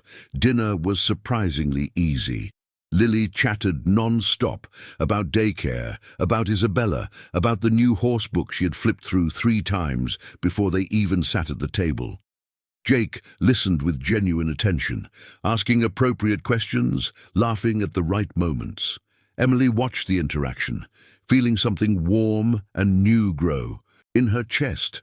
"Michael likes dinosaurs," Lily asked while twirling spaghetti on her fork. "He loves them. He has 50 toy dinosaurs, all with names." Jake picked up his own fork. "His favorite is named Rex, but it's not a T-Rex. It's a Triceratops." "That's funny," Lily laughed. "Because Rex is a T-Rex name, but he likes the other one." "Exactly. Michael has a different sense of humor." Jake paused, then, as if testing the waters, "You know, maybe one day you could meet Michael. You two could go to the park together. He would love to show you his dinosaurs." Lily looked at Emily. "Can I, Mommy?" "You can," Emily confirmed. "Maybe next weekend, if Jake is with Michael." The correction did not go unnoticed by Jake. His eyes met Emily's across the table, silently communicating gratitude. After dinner, Lily dragged Jake to her room for the promised drawing showcase. Emily stood at the door watching as her daughter showed each piece of art taped to the walls, explaining every color choice, every detail. Jake sat on the pink floor, legs crossed, a completely serious expression as he received the private curation. "And this one," Lily said, picking up a drawing from the table, "is of my family." Emily felt the air catch. It was the stick figure drawing that had been on the wall. One large figure, one small, always just 2. "It's beautiful," Jake said sincerely. "You and your mum." "Uh-huh. Mommy is tall and I'm small, but one day I'll be tall too." Lily looked at the drawing, then at Jake. "Uncle Jake, if Mommy likes you a lot, can I draw you too? In my family drawing?" The silence that followed was heavy with meaning. Emily saw emotion cross Jake's face, his jaw tightening slightly as he tried to control strong feelings.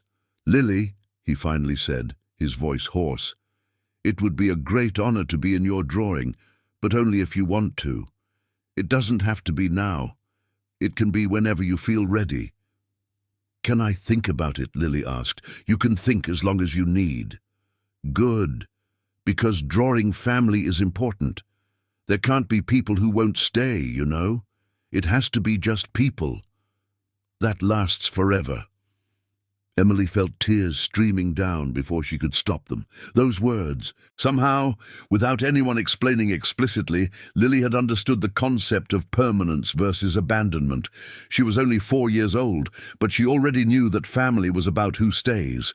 Michael looked at Emily, seeing the tears, and she saw her own emotions reflected back. Admiration for that wise child beyond her years, hope of eventually being included, determination to prove she was someone who stays. At 8:30, Lily began to yawn. Emily prepared her for bed, teeth brushed, pajamas on, the usual ritual. Michael waited in the living room, examining the photos on the shelf. Emily pregnant, smiling bravely at the camera. Lily as a newborn in the hospital, wrapped in a pink blanket. First birthday, second, third, fourth. A visual documentation of single motherhood, of fierce love and absolute determination. "Uncle Michael," Lily called from the bedroom, "can you come say goodnight?" Emily and Michael exchanged glances. It was significant. Saying goodnight crossed the line from casual visitor to something more meaningful. But Emily nodded, and Michael went to the bedroom. Lily was in bed, Mr. Teddy clutched against her chest, her eyes already heavy with sleep. "Thank you for the book, and for listening. About my drawings. Thank you for showing me," Michael said, sitting on the edge of the bed. "That was my favorite part of the night." "Mine too," Lily yawned. "Uncle Michael, will you come back another day?"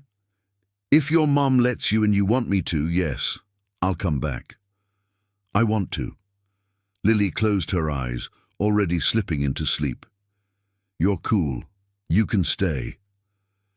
Two simple words, a decree from a 4-year-old, but they carried the weight of acceptance, of blessing. Emily, watching from the door, felt as if something fundamental had changed. Michael carefully pulled the blanket over Lily, then stood up and left the room quietly. In the hallway, away from Lily's bedroom, Emily and Michael stood facing each other. All the tension of the night, all the contained emotions hung in the air between them. "She's amazing," Michael said softly.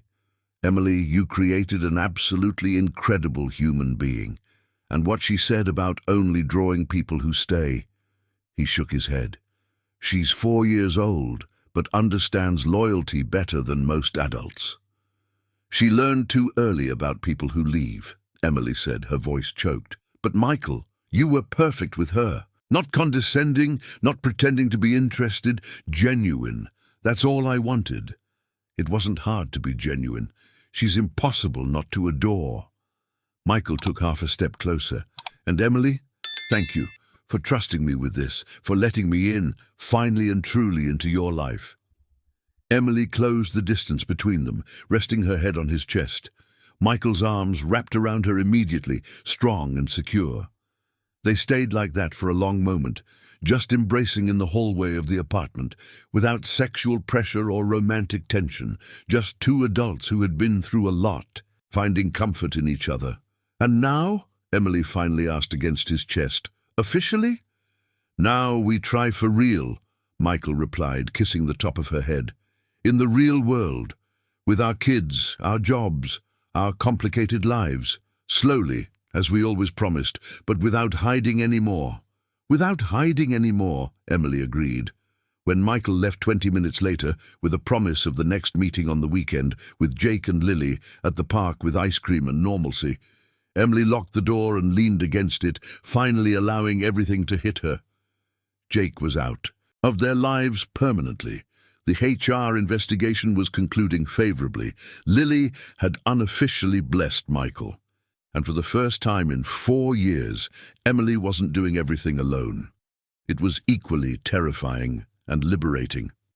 She went to check on Lily one last time before bed. The girl was deeply asleep, but next to Mr. Teddy was something new. The horsebook that Michael had brought, hugged like a second stuffed animal. Emily smiled, kissed her daughter's forehead, and whispered, "You chose well, my love. He's one of the ones who stay."